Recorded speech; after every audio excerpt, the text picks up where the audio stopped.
Biafra, go to www.radiobiafra.co. I repeat, www.radiobiafra.co. You can also get us via Facebook. We are streaming on all sorts of platforms. All you need to do is to inquire. Once you do so, you will and should be able to join us. We must pray before we proceed because, as I said earlier, it is the right thing to do. We must give praise to Elohim.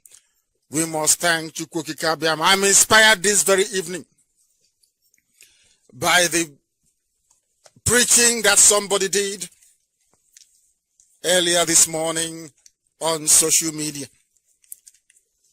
about what happened when the chosen ones of Israel were about to leave the land of Egypt. Because there are many detractors, there are many slave merchants, there are those who do not wish us to be free, there are those working with the enemies to subvert the will of Chukwukikabiama upon our lives. We cannot allow them to succeed because they are from darkness. We represent the light because we are the children of light. We have come that this very truth may be spoken. We have come that it can and must be spoken. We must pray. It is not unto us, O Elohim, Chukwukikabiama, but unto thee. Unto thy name do we give glory this very day, for thy mercy and for thy truth's sake. They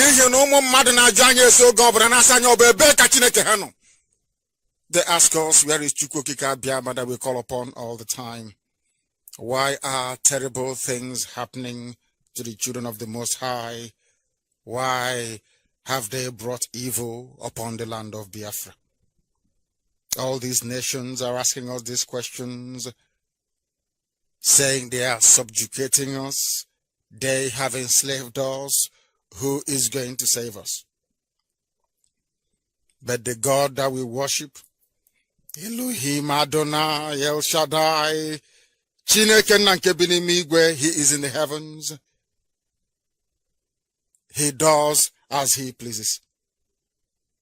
Because they worship flesh, they worship idol, they worship things born of a woman. Their idols are made of silver and gold and of ceramic works. They are the works of the hands of men. They have mouths, but they cannot speak. They have eyes, but they cannot see. They have ears, but they hear not. They have noses, but they cannot breathe. Because they make them like unto those that created them. Men trust in idols. But this very house of Biafra trust in the Most High Elohim. He is our help and our shield. This very house of Eri, this very house of Manasseh and Ephraim, for we trust in the Most High, for he is our help and our Redeemer. For we fear the Lord because we trust in him. He is our help and our shield. We do not trust in any man. We do not trust in any electoral process. We do not believe that there is anything any man can do for us. It's only Elohim that we are mindful of, that will bless us. He will bless this house of Biafra. Only him will bless the house of Israel. For he will bless those of us who fear him, both small and great. The Lord shall increase us abundantly beyond the wildest of our dreams, and also shall our children and their children's children. For we are blessed of the Creator of the heavens and the earth. The heavens will testify that we belong to Chukwukikabiama. And this very earth, the land of Biafra, that sacred land, for the inheritance of those that believe in him. The dead shall praise not the Elohim, neither any that go down in silence. If you allow our enemies to overwhelm us, if you allow them to arrest and to kill, to torture, to pillage and to decimate, who is going to worship your holy name in the land of Biafra? For we must praise thee eternally, for we must worship thee on the evening of this very holy Shabbat that you have made, that your name may be exalted and praised, adored and worshipped, now and forevermore, we pray. Ise, Ise, Ise. I welcome those of you joining us for the very first time. This is Radio Biafra, listened to across the entire 24 time zones of this very world. Everybody listens to Radio Biafra. I believe round about this very time, in the blessed land of Biafra, traffic is at a standstill. There is little or no vehicular or human movement. Everybody is listening rapturously to their device, be it on any of the social media platforms where we are simulcasting, or via Radio Biafra 102.1 CHK, of course, across the entirety of Biafra land. I welcome you this evening to this, my very first address from London, where you all know I left nearly 4 years ago to return to the Holy Land of Biafra when I was unceremoniously and illegally arrested and incarcerated.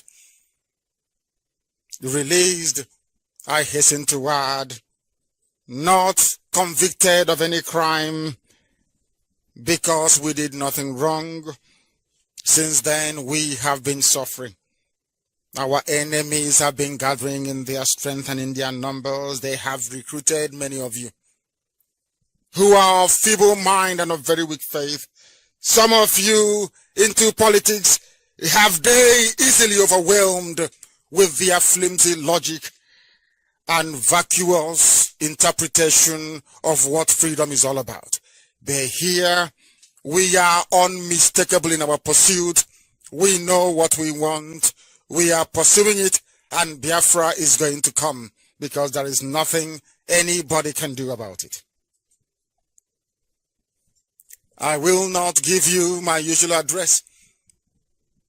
I will classify this as a very necessary lecture that those who before now have been entertaining double minds, those who before now do not quite appreciate what boycott means, those who before now cannot see the essence and the importance of what we are doing, this very program is dedicated to you all, that we may explain in greater detail why boycott is absolutely necessary for us to accomplish what we are looking for. I don't like fair weather friends. When we started on this very important journey to restore Biafra, it was made abundantly clear that the road will be very rough, very bumpy, and very difficult, but we are going to stay the course. As you all know, some has fallen by the wayside. They cannot handle it. They fell from grace. Has it stopped us? The answer is no. We continue to march relentlessly and resolutely towards the liberation of the Holy Land of Biafra.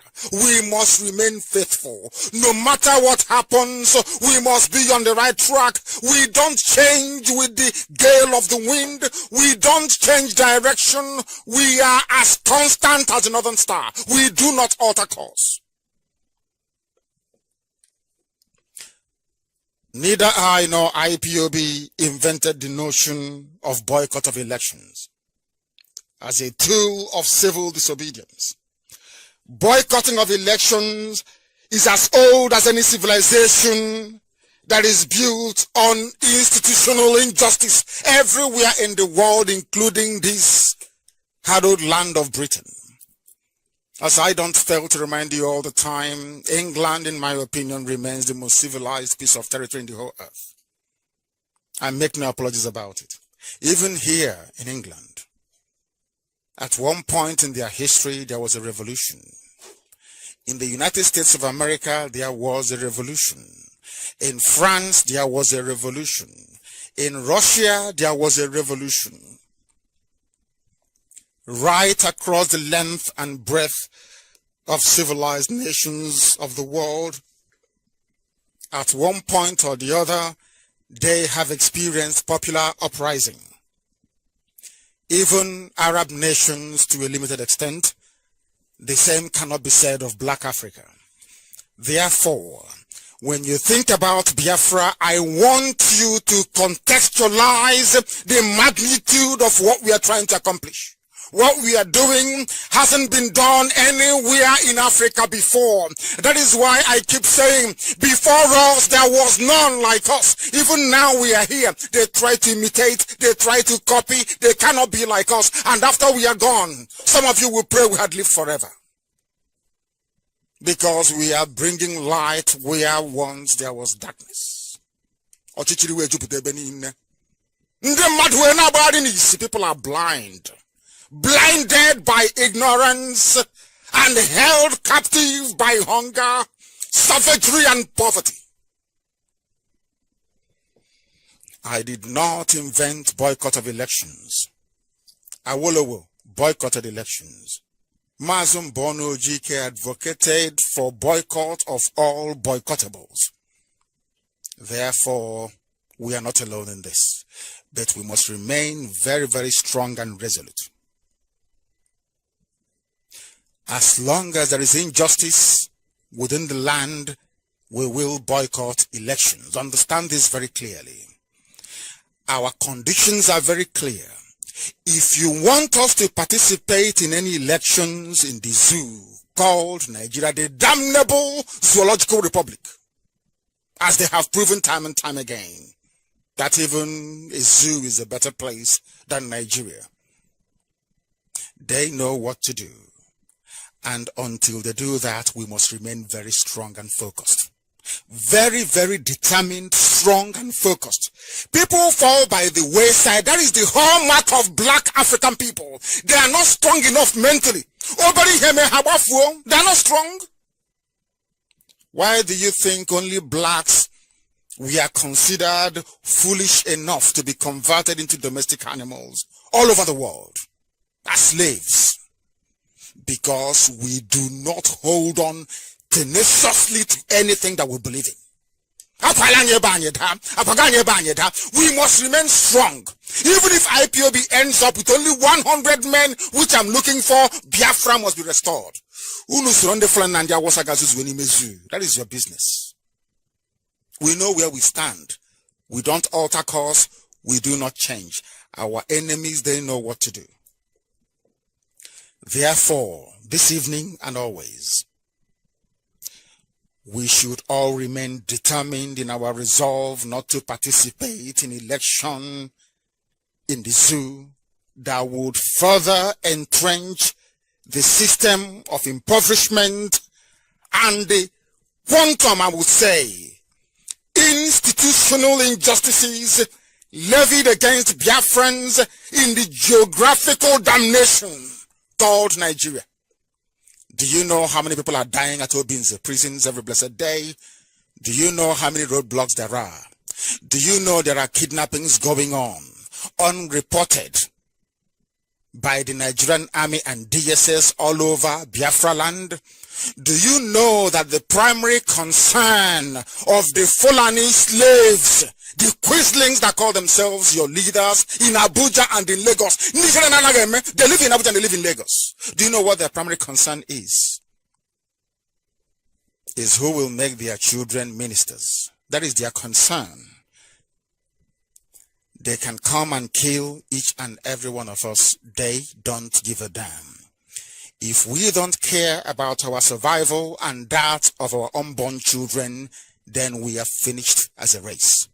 Everybody you see, from Ohanese to your governors, the people you have today parading themselves as one leader or the other are errand boys, Fonde Fulani. It is very clear for all of you to see. You saw the disgraceful behavior of Umahi. You saw the disgraceful behavior of Okezi Bazo. When Jubril came, this is Jubril, somebody from Sudan, not even a Nigerian. You saw the way they were behaving. You all saw it. Nobody talks about endorsing their own children. They're always busy endorsing outsiders. That is to tell you that they are cursed. And if you allow that curse to afflict you, then that is your business. The same nonsense you're experiencing today, our fathers encountered during the time of Nnamdi Azikiwe, if you have forgotten. Some of you may have forgotten. Ask your father and your grandfathers, please, if you may, or your uncles, or your aunts, to tell you the same thing happening now. Go out and vote. Go out and vote. Nnamdi Azikiwe did the same thing. Go out and vote for NCNC. It shall be well. We are in Kanu. We are in Jos. We are in Medugri. In Sokoto, we have businesses. We are in Lagos. The same rubbish. For how many years? Has there been any improvement in our lives? The answer is no. We have lost nearly 5 million people and counting till this very day. Nobody gives a damn about us. If we don't care about ourselves, nobody's going to care about us. It's as simple as that.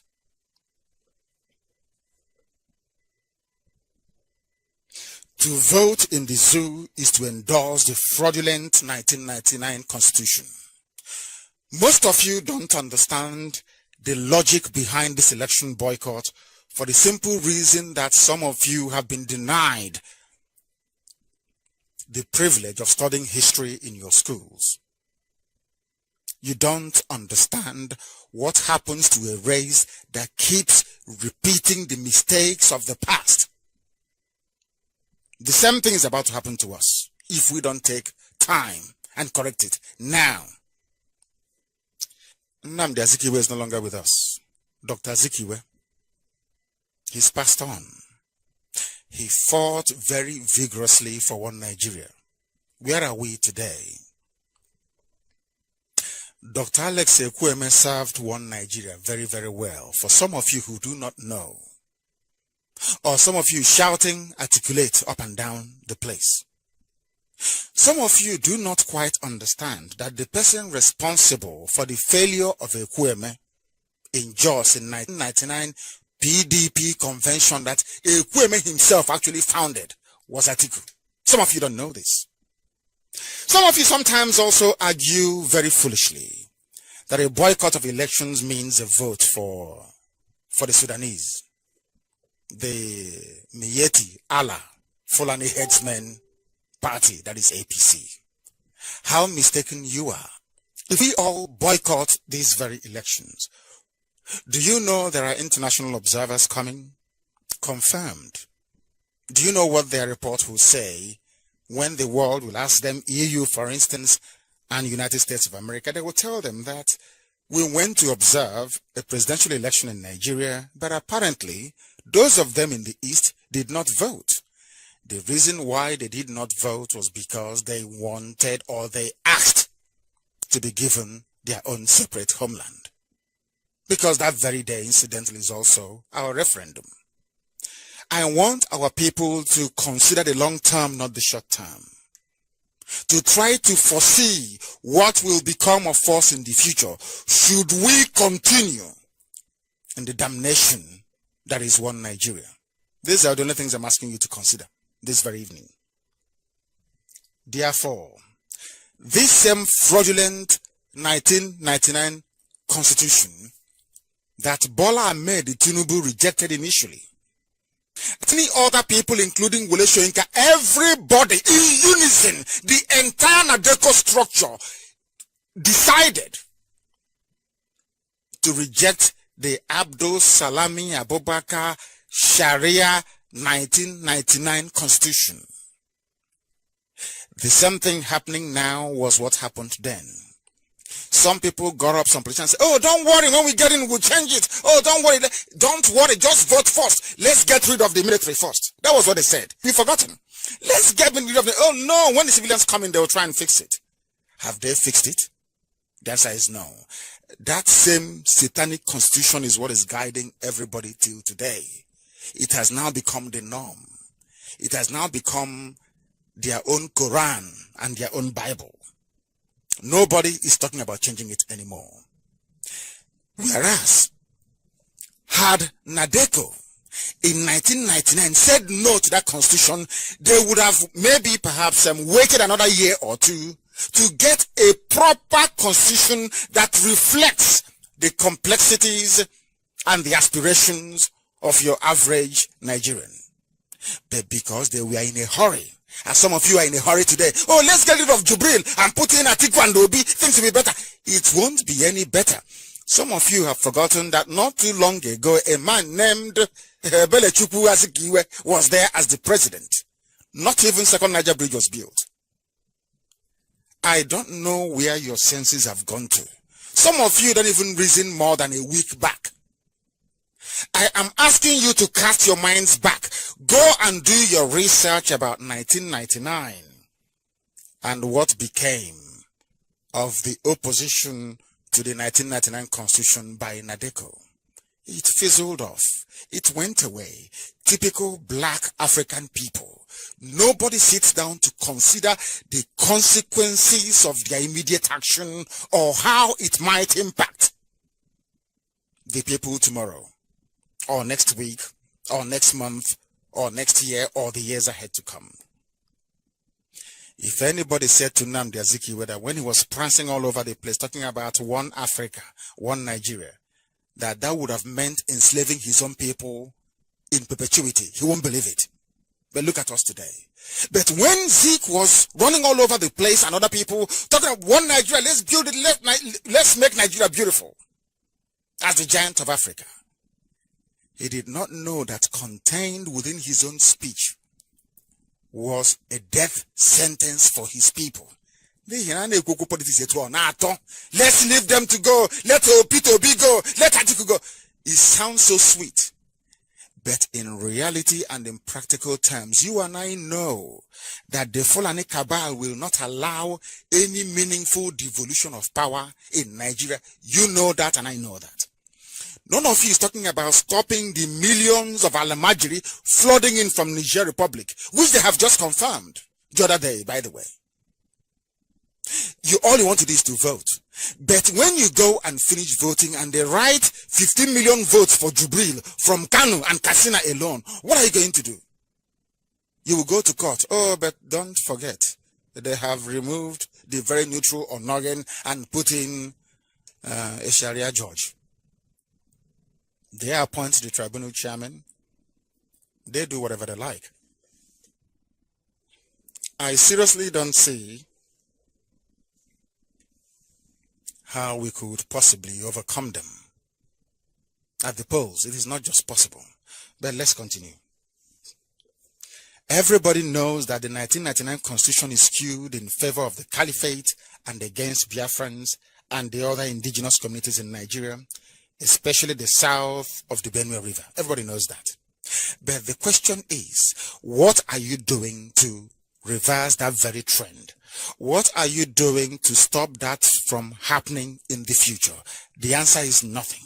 By voting, all you're trying to do is to perpetuate the injustices and the misery against our people contained in the 1999 constitution. Because if you want to amend it, they'll say, no, it's a no-go area. They have inbuilt majority. So you can never change anything. Forget all the nonsense about who will restructure, who will devolve power. It's rubbish and they cannot do it. Fulani will say no. And what are you going to do? Nothing. They removed Onogen. What did you do? Nothing. They removed our brother from Bayelsa, who was appointed, who incidentally Subanjo appointed as the DSS Director General. What happened? Nothing. They came to our town at Mpo and massacred us. What happened? Nothing. Is the river still there? It's not been revisited. Anywhere we go to, they kill us. They say, oh, don't worry, we'll set up an inquiry, panel of inquiry. Nothing comes of it. Nothing ever comes of it. If some of you don't reason all these events through, I do. It tells me one thing, that the way we reason as black people is fundamentally flawed. The only thing we see in front of us is this very shiny gold. Let's go and vote. I know some of you will sell your PVCs for maybe 5 or 10,000 naira, depending on where you are. and then the next day you will have the temerity to come out, stand up and complain about bad roads, no schools, you're suffering, the price of everything is going up.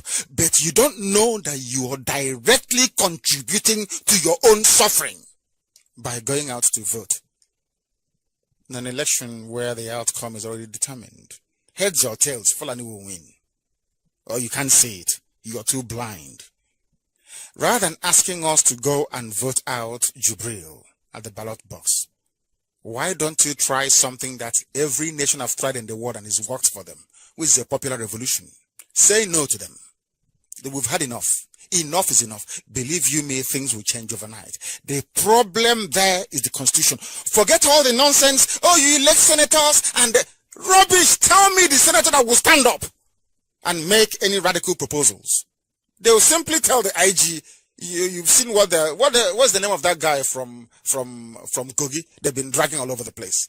Dino Malai. There is no immunity even for the senators.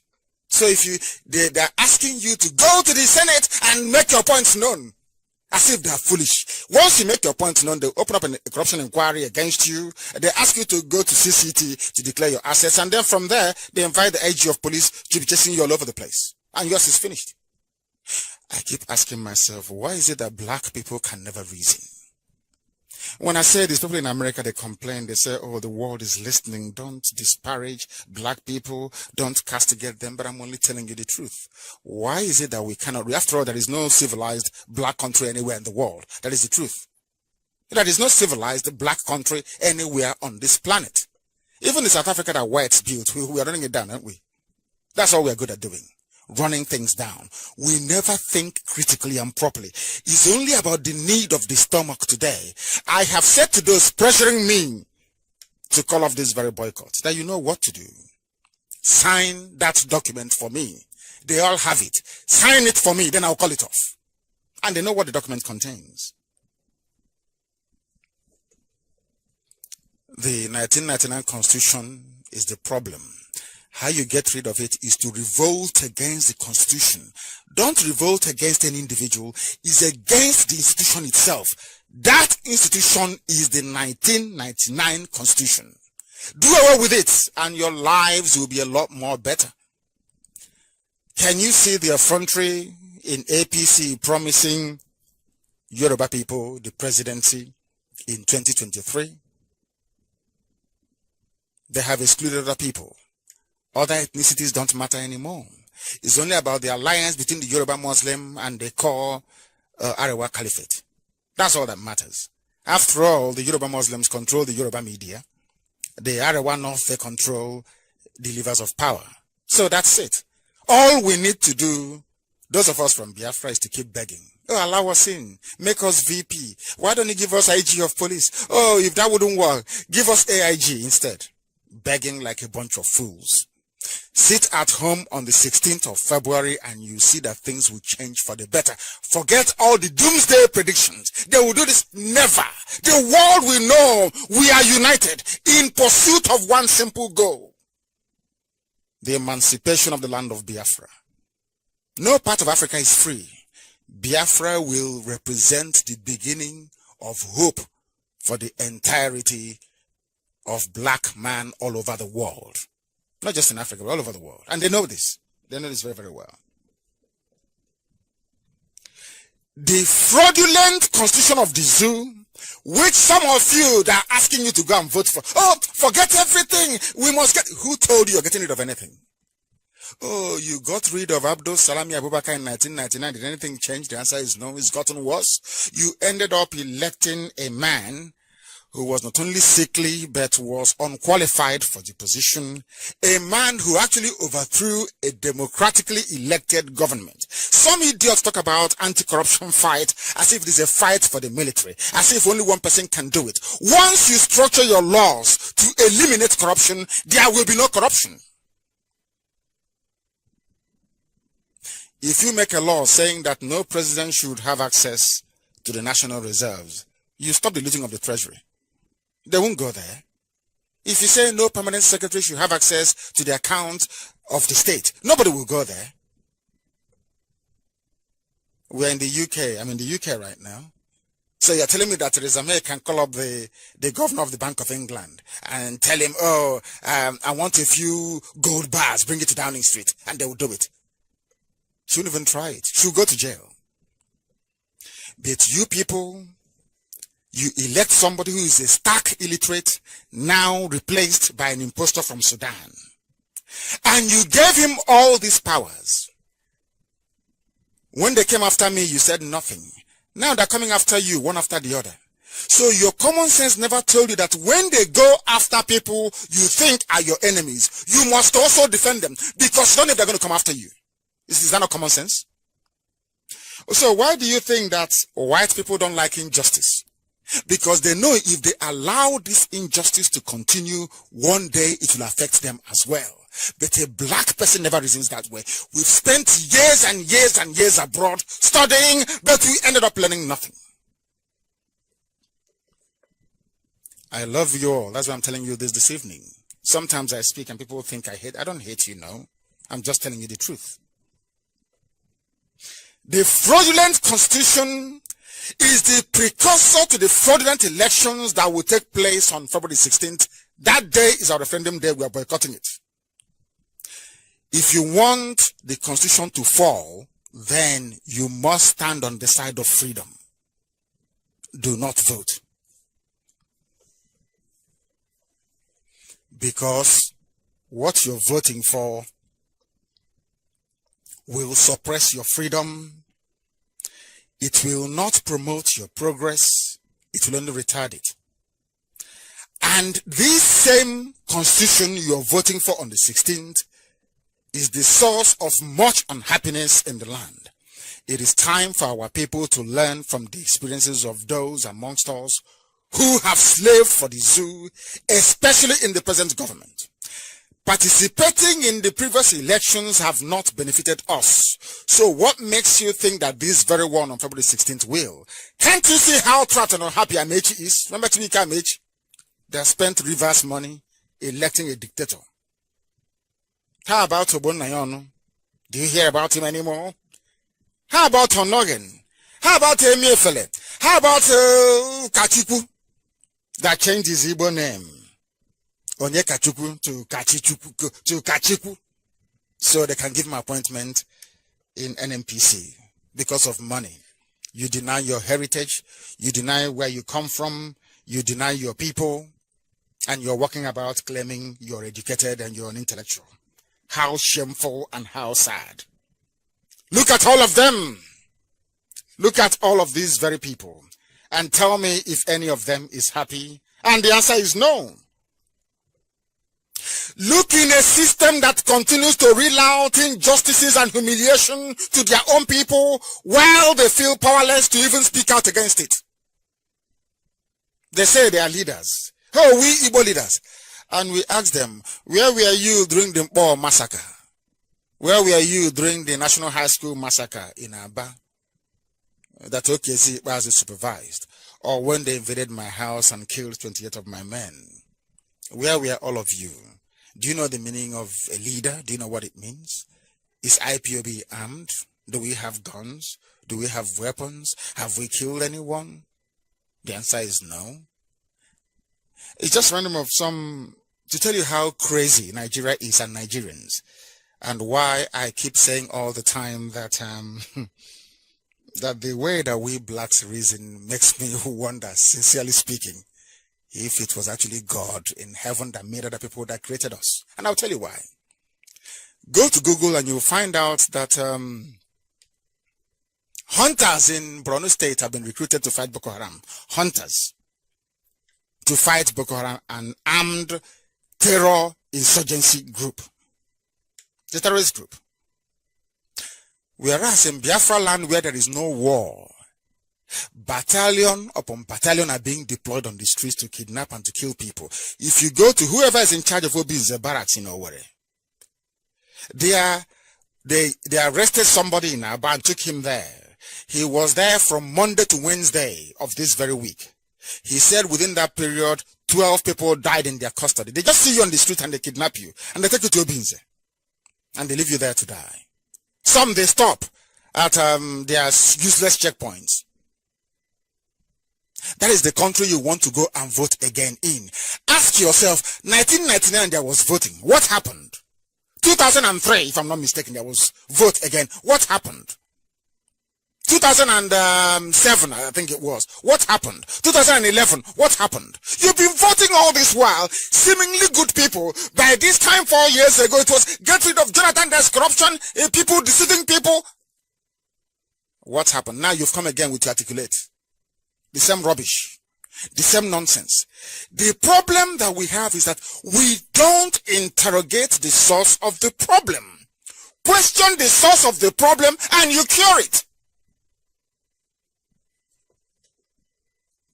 You will cure it.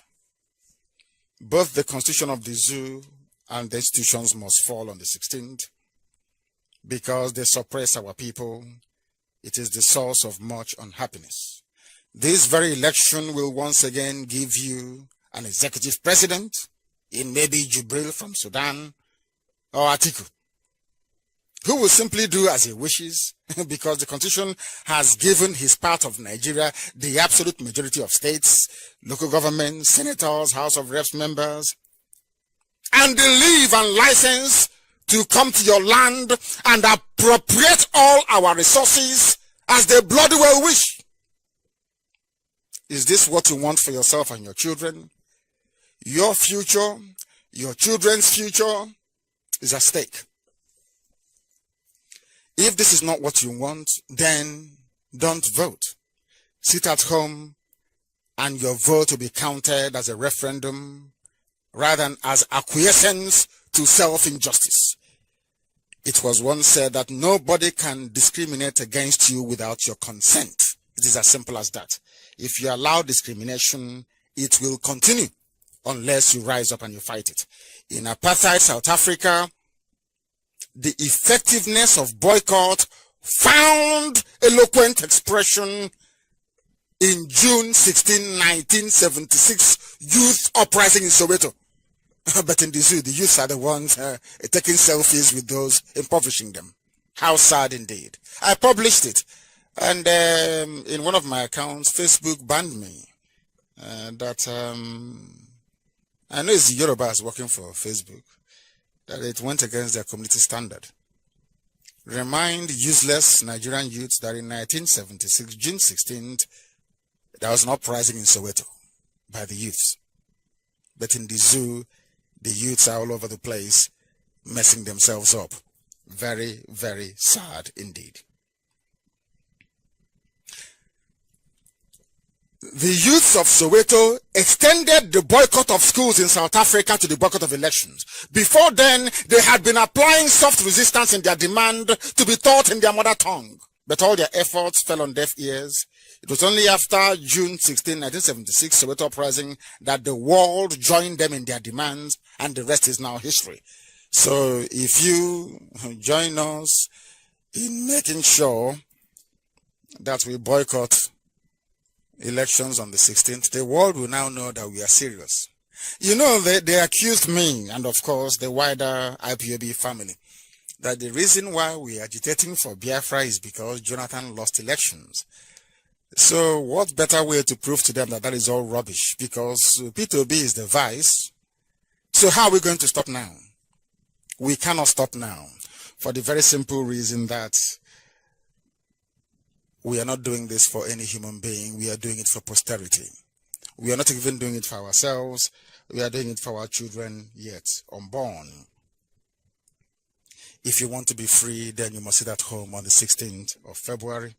Going out to vote means validating, or should I say revalidating, your slave status for the next 4 years. I told you 4 years ago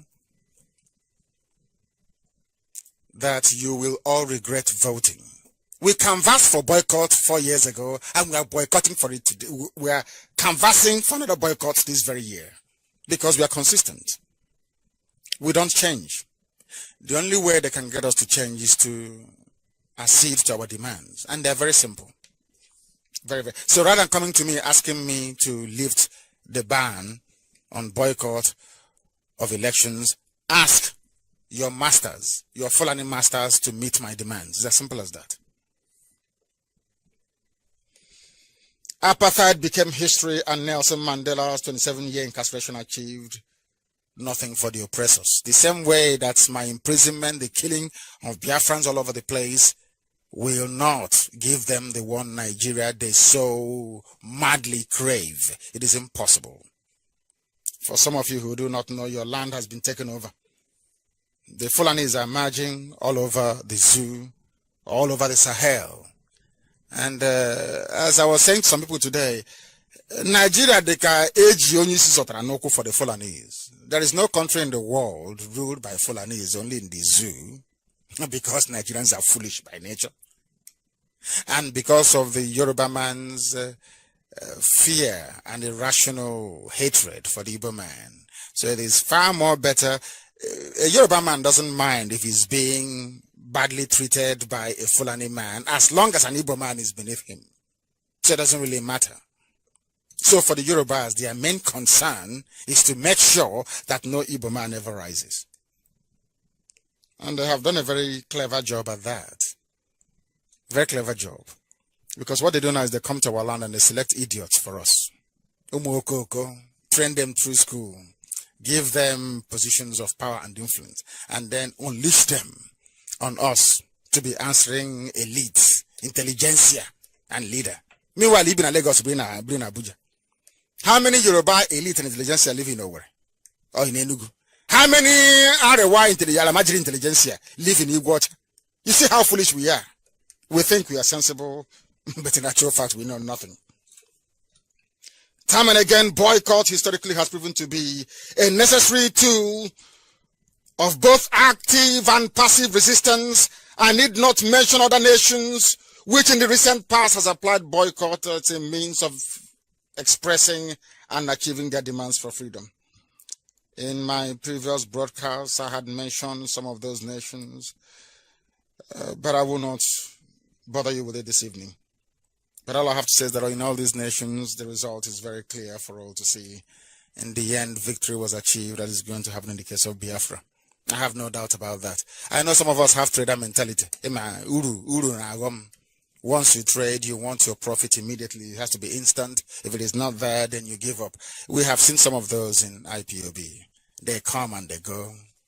Do we slacken our effort? The answer is no. We continue relentlessly to march towards our freedom. Even some that never knew that by nature they are traitors and saboteurs, they came to IPOB, they found out that by nature that they are evil people. We expelled some of them, and some of them left out of their own volition because they know that where we are, we remain whiter than white and whiter than snow. Nigeria's experience with election boycott in 1964 tells the same story. But they have banned history in your schools and those won't teach you that in schools. Awolowo called for boycott of elections. Yoruba people were talking nonsense on Facebook. Just like some Yorubas we are saying, oh, Nnamdi Kanu, he ran to Israel. And do you know the funniest thing? That Wole Soyinka was also in Israel when Abacha was pursuing him. They never came to his house, but he ended up in Israel. But because Yorubas control the media, they use, you know, that sometimes our people, especially in Lagos and Abuja, they're one of the most useless set of people in the whole world. Because they always want to please Tunde, their friend. They want to be seen as belonging. So the only way they can be seen as belonging is to castigate their own people, to run their own people down, so they can find acceptability within their peers among the Yoruba flock. Or the Fulani flock, so to speak. Referendum is called a plebiscite. It is nothing new in the zoo. Some of you may be very shocked to know this. Do you know that Atiku Abubakar is from Cameroon? His area of Adamawa used to be in the Cameroon, and out of plebiscite they joined them to the zoo called Nigeria. Are you aware of that? No, you don't know, but now I'm telling you. They used to be part of Cameroon. They had a plebiscite, they had the common sense to join the zoo, Nigeria. Whereas our own cousins, you know how sensible we are, we Biafrans, we are so smart. At the end of the day, look at Ambazonia. They opted out, they said no, we want to be part of Cameroon. You know that thing, it's autonomy. They want to be autonomous from their own kith and kin. Today they're being slaughtered like cattle all over the place in Amazonia. That the same place beside was held in Adamawa.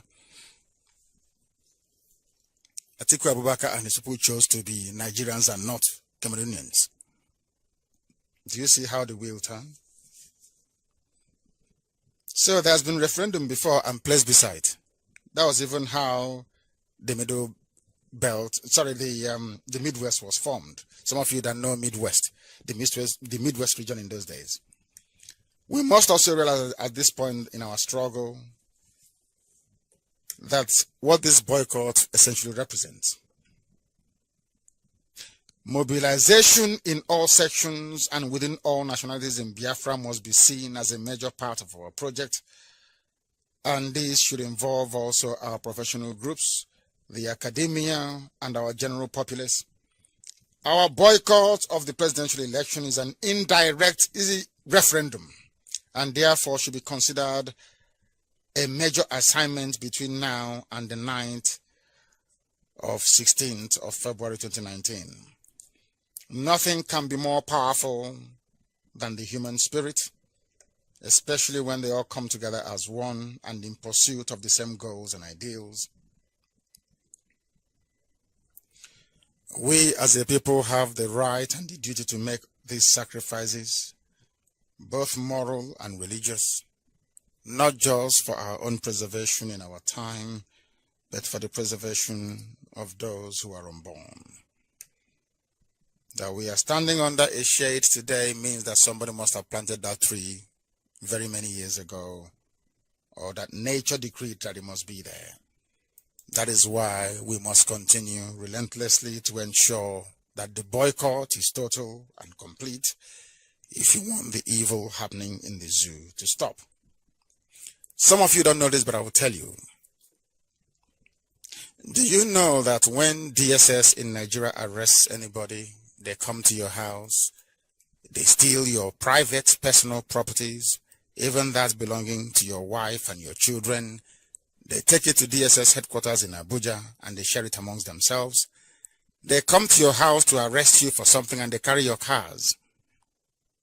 They take your cars and they share it amongst themselves. Do you know that? That is the same country you want to go out. And I know that some people will say, oh, why didn't you go out and vote for Atiku? He will change all of that. But you said the same thing, exactly the same thing about Jubril. Now Jubril, but then it was Buhari before his death. You have said the same nonsense about every incoming president till this very day. Nothing ever changes. So that is why sometimes I wonder if we black people are cursed. I don't know. If you take the recent experience of Justice Onogen and others before him, you will understand that what is unfolding before us today is a grand agenda that is at least 200 years old. It is the grand design of the Caliphate founders, going all the way back to Othman Dan Fodio. It is a grand design that the gallant heroes of the January 15, 1966 revolutionaries tried to stop, but most people misunderstood them. It is a grand design that has been at the center of the trouble with the zoo called Nigeria. This is the grand design that confronts us all today as Biafrans. This is the grand design that must be defeated for the black man everywhere on this planet to finally be free, because it is true that in black Africa, or should I say that in Biafra, Africa died. And Africa can only rise up with Biafra. Even our enemies don't know this. I've been asking everybody all the time, do you know about any Fulani inventor that invented anything? The answer is no. How about a Fulani scientist? The answer is no. Is there any eminent Fulani scholar in secular studies, not in Arabic studies? The answer is no. Then I keep asking myself, why all this stampede all the time to elect a Fulani man when they have contributed absolutely zero to the advancement of the zoo called Nigeria? Only in Biafra will Africa resurrect, of course, by the grace and the power of Chukwokika Abiyama Purumi Henina. Which I ended in a video. We are not on video. I'm a clear woman ban. I said, my video. This is Radio Biafra. You know, we are slightly unorthodox. We do things differently from other people. We are coming to you live and direct on this second day of February in the year of the Most High Elohim 2019. The time now is 8 minutes past the hour of 6 p.m. here in the evening in London at our studios. My first broadcast for nearly 4 years from this very place.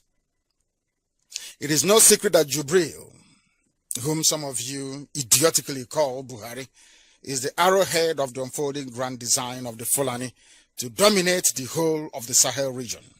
If anyone is still in doubt as to this design, the recent rally in Kanu by Jubril.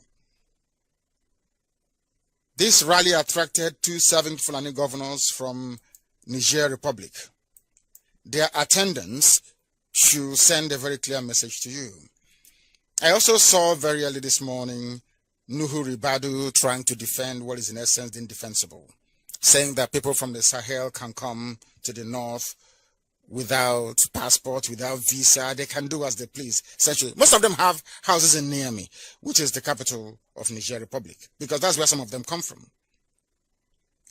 It has never been about Nigeria, but it is always about what is best for the Fulani from the beginning. Nnamdi Kanu never saw this. Mazi Nnamdi Kanu saw it and warned him, but he refused. He is an intellectual. He was an Igbo man, an intellectual. And he wanted to build this utopian Nigeria where there will be love, peace, and progress. But it is practically impossible. You can't have love, peace, and progress with people who do not understand the meaning of it. What are the implications of the activities of Jubril for the sovereignty of the zoo called Nigeria? We all know that Yoruba land, as we know it, extends into Dahomey in the present-day Benin Republic, and even to parts of Togo, where, incidentally, they speak Yoruba as a language. Can anyone imagine the angst that would have accompanied the alliance of mainstream Yoruba politicians with their counterparts in Benin Republic and Togo? All hell would have broken loose everywhere. Fulani would have complained from now to high heavens. Ironically, the Yoruba media is once again shamefully silent in their support and acquiescence to this very charade and breach of the supposed sovereignty of the zoo we call Nigeria. Fulani people are allowed to get away with all manner of excuses, all manner of nonsense, because they are in a position to subdue everybody they call a Nigerian. They occupy all sensitive positions. Nobody is complaining. They have taken nepotism to a new level. Nobody is complaining. Everything they dominate and they control. Nobody is complaining. And all the Yoruba does is to say, as long as you give us the presidency in 2023, you can kill, you can loot, you can pillage. There is no problem. Fulani are being allowed to get away with these excesses because they have subdued everybody. Nigeria has effectively become a Fulani caliphate before our own very eyes. The undue influence of Yoruba Muslims in the affairs of Yoruba land will mark the end of them as a great race. I've said this when I will keep saying it. The Yorubas, their punishment will come last, and it will be even far more devastating than that witnessed by any other ethnicity. They should mark my words.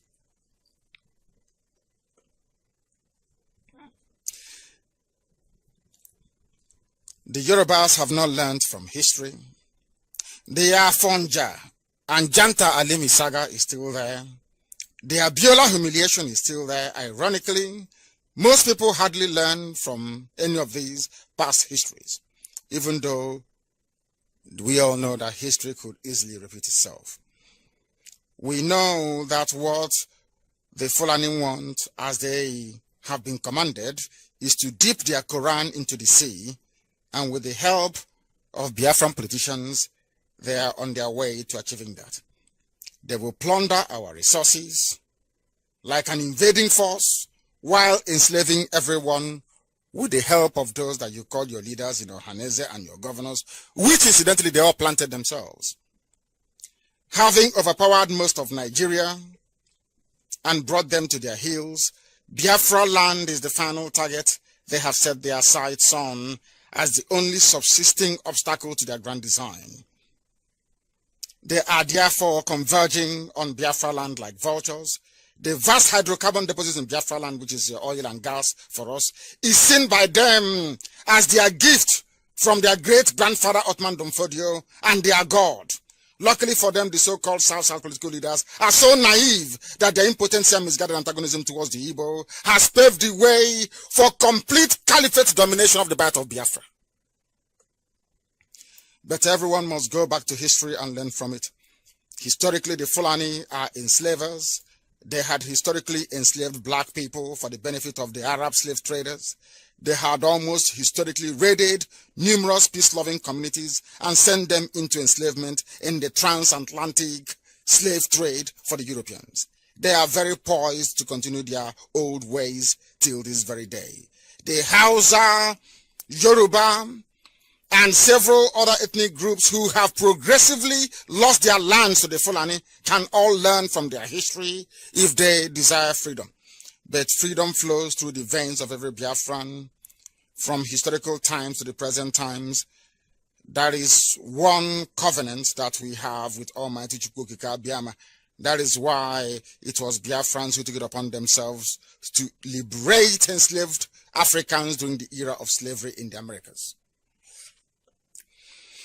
That is why you cannot discuss any topic of liberation and attempted liberation during the enslavement of Africans in the Americas without talking about the Biafrans who led these liberation efforts.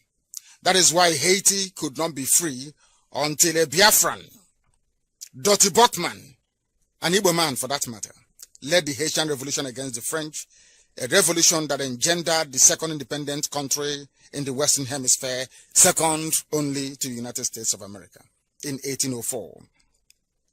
Leading to the eventual independence of the whole Latin America, with Biafran Haitians fighting in all these wars.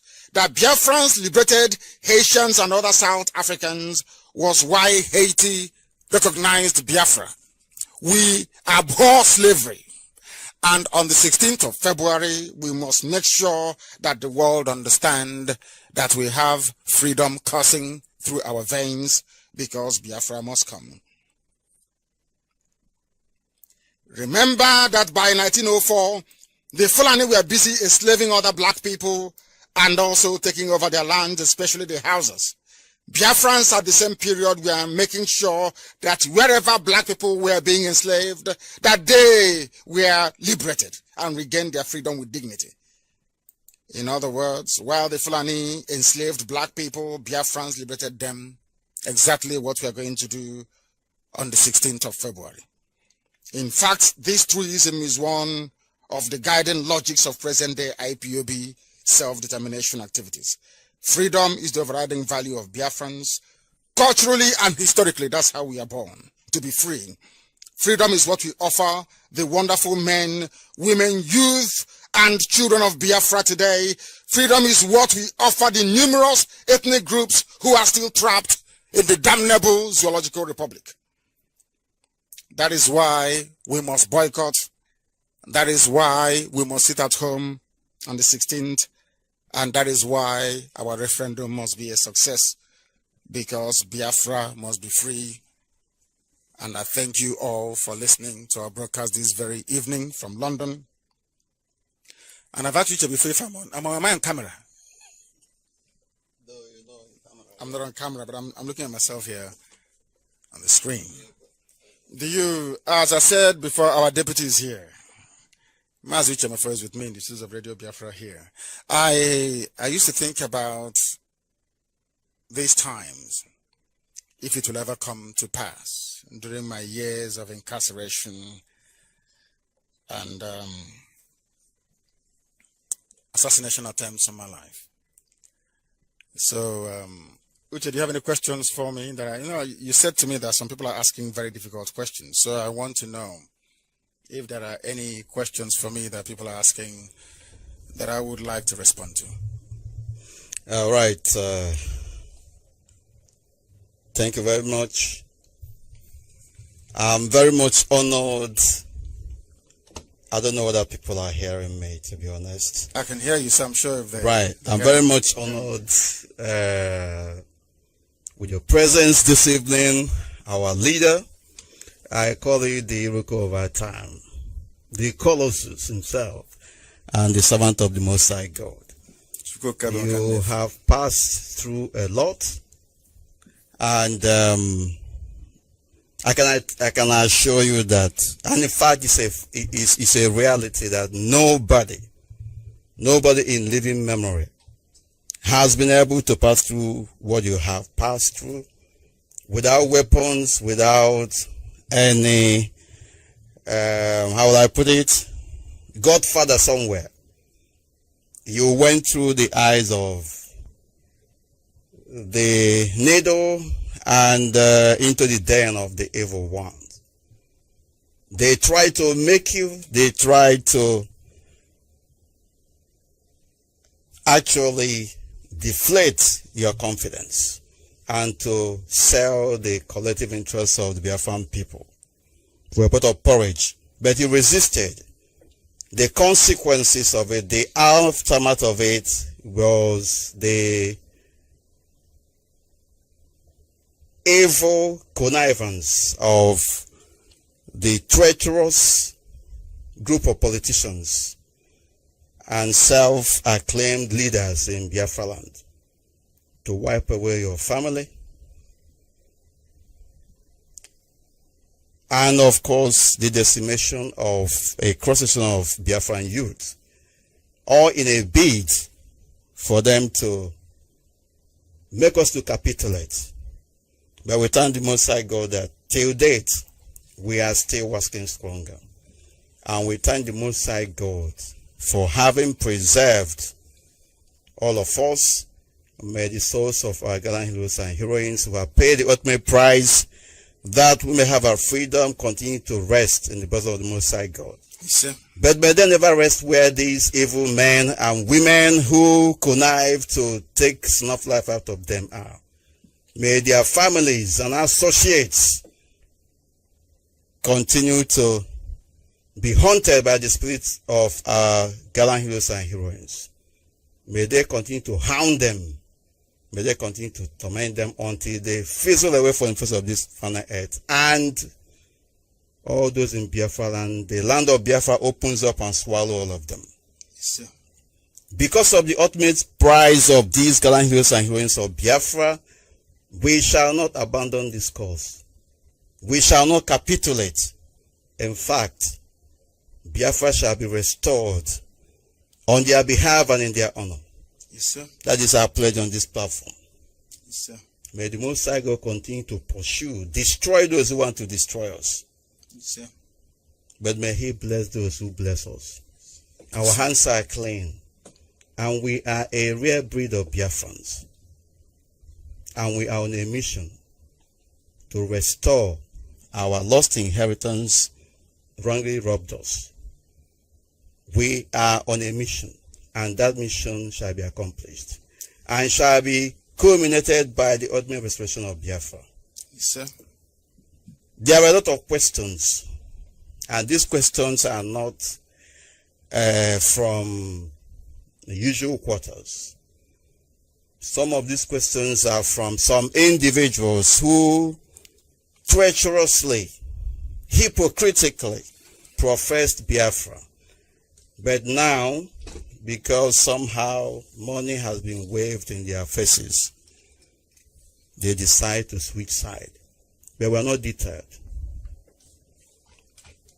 The circumstance in which we find ourselves portend or presupposes that we remain focused and resolute until total freedom, total liberation is achieved. We are a group of conscientious men and women occupying a high moral ground. The zoo called Nigeria shall be afraid of us, not us being afraid of them, because we are children of light. What else can I say? I must commend you, our leader, and welcome you back here in the United Kingdom. Thank you, John. Thank you very, very much. Thank you. So there are no questions because there are questions. There are questions because this is the first time I'm seeing you. I mean, at least in our studio, so I will have to say one or two things. Of course. We will have to start with the urgent issue at hand, which is our dedication, our commitment to the boycotting of the already rigged presidential election of the zoo called Nigeria. It is a commitment and a very huge responsibility on our shoulders. The question is, are we going to discharge? The answer is absolute yes. Of course we will. As a result, there's a caveat. Unless they are seats or demands. Of course, we have always been saying it. Any day I ask people to go and vote, you know they've agreed to the conditions I gave to them. It's as simple as that. Of course. And so, the argument raging now is the advantage or otherwise disadvantages of boycotting or not boycotting the forthcoming already rigged election of the zoo called Nigeria. I want to reverse the question and ask you this question.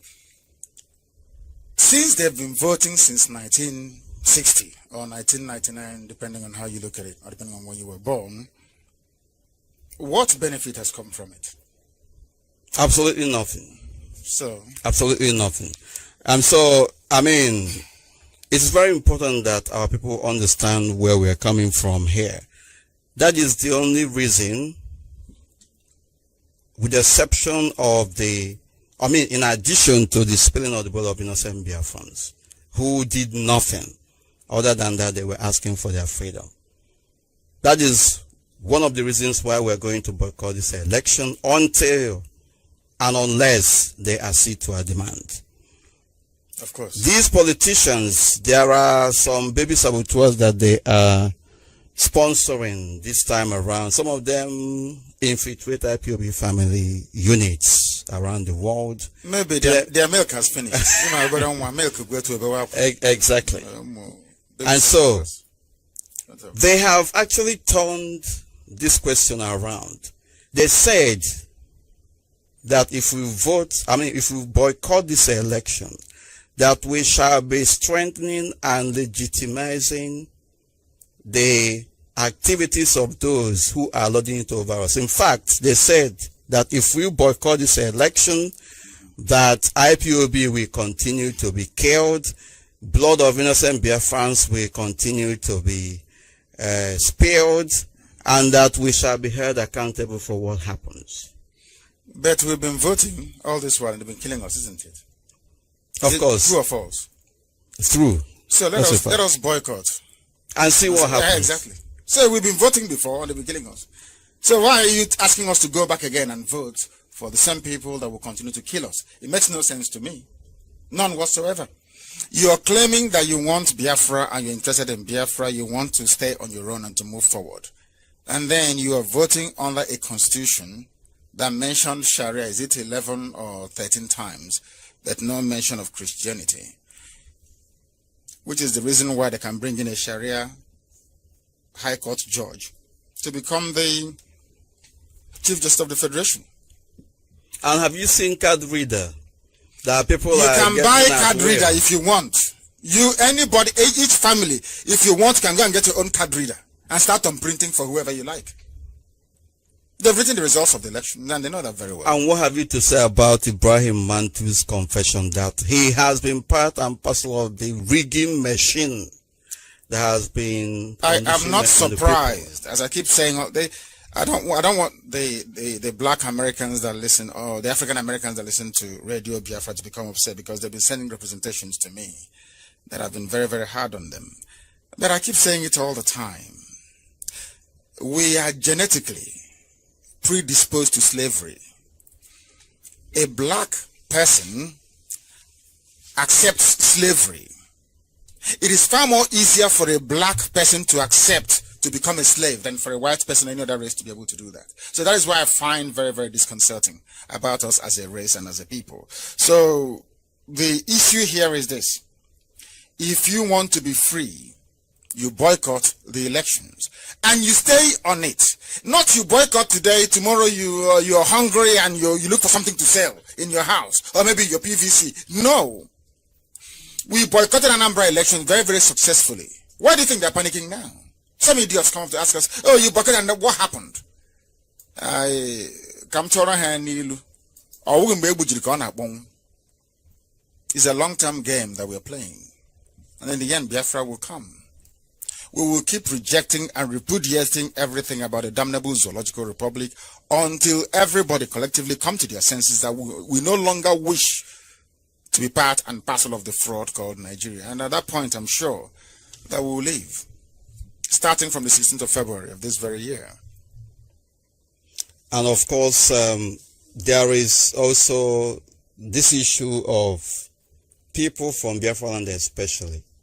Not Fulanese, not Yorubas, but people from our land. No, they must have been born in Lagos, Abuja. Castigating IPOB stance on election boycott. But we are also asking them, just like we have said, what have all these politicians who've been voting for the past, let me say, 3 decades done for Biafrans? Have any one of them, can anybody tell me any important bill that impacts positively on our people that have been passed by any one of them? No, and if there is none, why? Because they can't stand in front of a Fulani man to speak their mind. That is the truth. I think it was 1 or 2 legislators tried it and they got nowhere. They're all afraid of Fulani people. I'm not. The reverse is the case. I'm the only person that the Fulani is actually afraid of. And that is why they keep hounding and pursuing IPOB to kill and to destroy our people. So what we are saying and saying very seriously is that we are winning this very battle and we shall continue to fight until our freedom is assured. Total, complete freedom. That's what we're doing. It's not everything that will come on air and tell our people. But if you're one of those baby saboteurs and you're crying because your milk has finished, your data has finished, so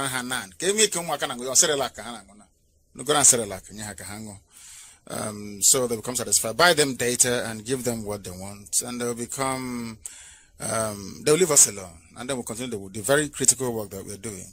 When somebody gets up to try to run down what we are doing, you give them more oxygen by paying them attention. I ignore people because all your ranting makes no difference to me. For all I know, you could be one Rabiu from Guzo answering Ikechukwu Adenaka, writing rubbish. You know, or you could be somebody born under the bridge near Kokomaiko. And maybe you come home on the 24th of December and you return to Lagos on the 2nd of January, maybe once every 4 years. You are more Yoruba than your Igbo. Your parents could be Igbo, your parents could be Biafrans, but you are not one of us. And you can never be. So these are the issues. And I've also always said this before. When you have somebody who claims is your leader living at the age of 70-something after retirement, in your 70s, in your 80s, in your 90s, and you're either living in Lagos or in Kanu or in Abuja, what does that tell you about that very person? And the quality of advice coming from that individual? At that age, you should be in the village, you know, holding court, in advising and guiding people, not staying in a foreign land. So these are some of the issues that we encounter. We have they are paid, of course. We don't pay anybody. IPOB funds itself. So we don't have money and there's too much hunger. And I've said it time and time again. Once a black person is hungry, you can get them to do anything for you.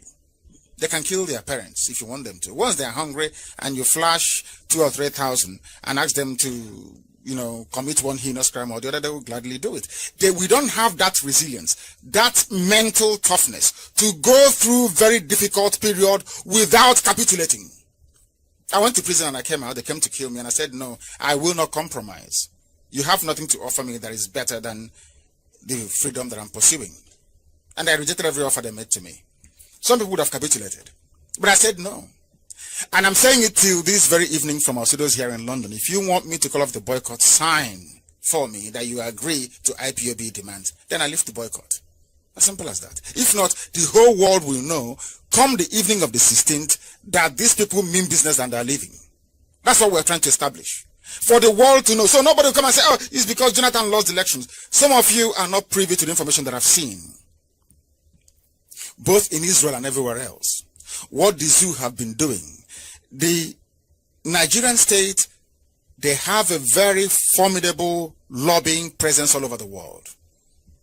Companies are afraid of fighting them because they said they're very strong. They can hire assassins. They can do all manner of terrible things to you if you fight them. Some of you don't know what we are passing through. And it is not for me to tell you live on air what we're encountering on a daily basis, but we're overcoming all of them. The progress we have made so far, considering that we are not heavily funded, considering where we are coming from, tells you all you need to know about our determination, our resoluteness, but above all, the grace of Chukwu Okike Abiama upon our lives. Right. There are a lot of other questions. And following what you have said about the reason why we shall go ahead to boycott the election, which is bordering on the fact that some of the politicians we voted in before have not been able to do anything. It is the structure itself has not helped matters. No matter the amount of number of senators and House of members you vote in this time around, no matter how good they are, as soon as they get into the system, they get swallowed. They don't have the number to match the Fulanis. That's what I said earlier. They have inbuilt majority in everything they do. Have you seen, some of you should spend your time watching clips of the tapes of some sessions in the Senate and also on the floor of the House of Reps, where bills that Fulani people consider inimical to their own advancement in the zoo being discussed, debated, or tabled before the various members. The disdain and the arrogance, the way they treat it, will convince you that Nigeria is no place for anybody who is civilized. I'm being honest with you. And that is why the structure must have to the structure, but the structure collapsing, people will need to trigger it off. To collapse the fraudulent 1999 constitution, the trigger has to come from somewhere, and the only place the trigger can come from is by boycotting the elections. That's the only way to do it. There's no other way to do it. That is what we expect these people to do, to join IPOB, to make sure that before any election goes on, there has to be a level playing ground for everybody. Of course. But they won't. They will not do it. Uche, I'm sorry, these are black people. We don't understand it. I'm being very honest with you. We don't understand it. We go through a university. In Africa, we are not radicalized enough, because a university is where you go into. It, jumbles up your brain. You're either of the left wing or of the right. You're a radical. You are espousing ideas and ways to change things. But that doesn't happen in the zoo. They don't go to, it's like a glorified secondary school. People no longer are no longer being radicalized. I remember Ali Must Go in the 70s.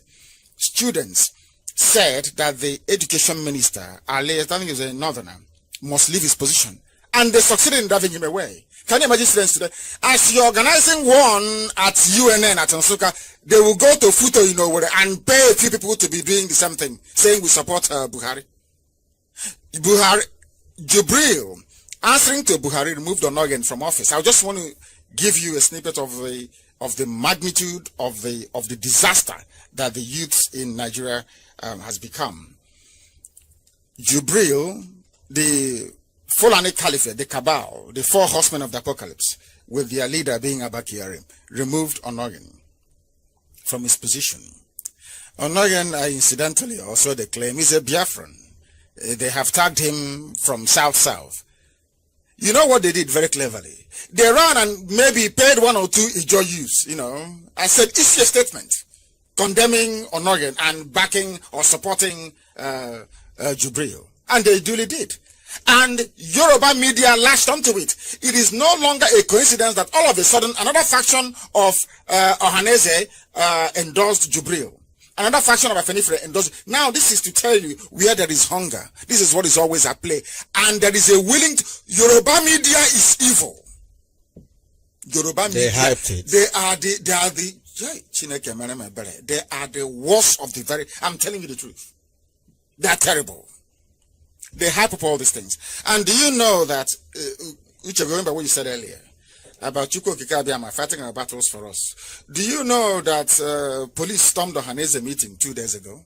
Or 3 days ago, is it? No, 2 days ago, on Thursday. Uche Okoko, who has been running his mouth against me and IPOB, came with his friends to Ohaneze meeting, stormed the Ohaneze meeting with policemen. With policemen. Uche Okoko? Yes. It happened. It's here on Independent newspaper to answer a misconduct charge. He claims he's a lawyer, learned man, learned boy, learned whatever. He went and endorsed Jubril. Why? Because he wants money. But he's in Ohaneze. Because money is what rules them. They can't understand why Nnamdi Kanu, IPOB cannot accept money from the zoo and pack up the entire accusation. Of course, it's here for the whole world to see. These were the same people that went and connived to bring Operation Pattern Dance to kill us. Now, one of them has gone to call police for them. Can you imagine police barging into Arewa Consultative Forum meeting? Is that possible? Never had that. Is it doable? Only in our land. Every time, remember, this time 4 years ago, Enwo Egariwe went to Jonathan and took 5 billion. Have you forgotten? Endorsement money. Yes. We kicked against on Radio Biafra. The same nonsense is now happening within Nyanwood and all the rest of them. Every year, the same rubbish. Or should I say every 4 years, the same nonsense. When Atiku goes in and fails, they say, oh, we must remove him. Bring somebody else. Use your PVC. Use your VPC. Rubbish. Nothing. How can you use works. PVC to remove these tyrants? How can the only thing that can remove these people is to stand against the system, and that is what we are doing here. Was there no revolution in this country? Of course. Was there no revolution in America? People forget that USA you are dying to go to. There was a revolution there. There was a revolution in Russia that is advanced. There was a revolution in France. Everywhere people rise up and say enough is enough. It's only in Nigeria. Oh, don't worry, let's leave it for God. But God has abandoned you already. People have seen underage voters in northern part of the zoo called Nigeria. You cannot say that we made it up because you have video clips online and all that. There are people coming from Niger Republic, from Chad and other neighboring countries. And recently they approved, is it from Sudan? There's an airline that they approved, Express One, under 72 hours. It will be. That is a country through which they'll be bringing in Fulani brothers of theirs to come and vote. It's not just to vote. Or to Nigeria is, Fulani people see Nigeria as a gift that their Allah has given to them. This is one thing the foolish politicians in the South don't understand. I wouldn't expect Bola Ahmed Tinubu to understand this for the very simple reason that he is a Muslim. So he will always be loyal to the Sokoto crown, to the Sokoto Caliphate. That is the issue at play here. Most people don't understand this. For the simple reason that either they lack proper education, or they lack refinement, or they lack the ability to reason very well as a human being should. Can't you see it? They are no longer hiding it. This Fulani agenda is no longer hidden. They are now openly displaying it. Yoruba will not say anything for the simple reason that they are hoping to get the presidency in 2023. That is how black people reason. That is why they are backwards, and that is why suffering and poverty will continue to reign supreme in their lives. Because people do not reason. I've said this before, and before my broadcast next week, Elohim willing, I don't want people to say to me that there are baby saboteurs who are grumbling, some people are complaining, and I want to hear it. bring it to my attention. Give me the questions and I will answer it on air. I will come here and I will explain it properly. If you don't vote on the 16th, are you going to die? If you vote, is your life going to change? Your life will never change. It can only get worse.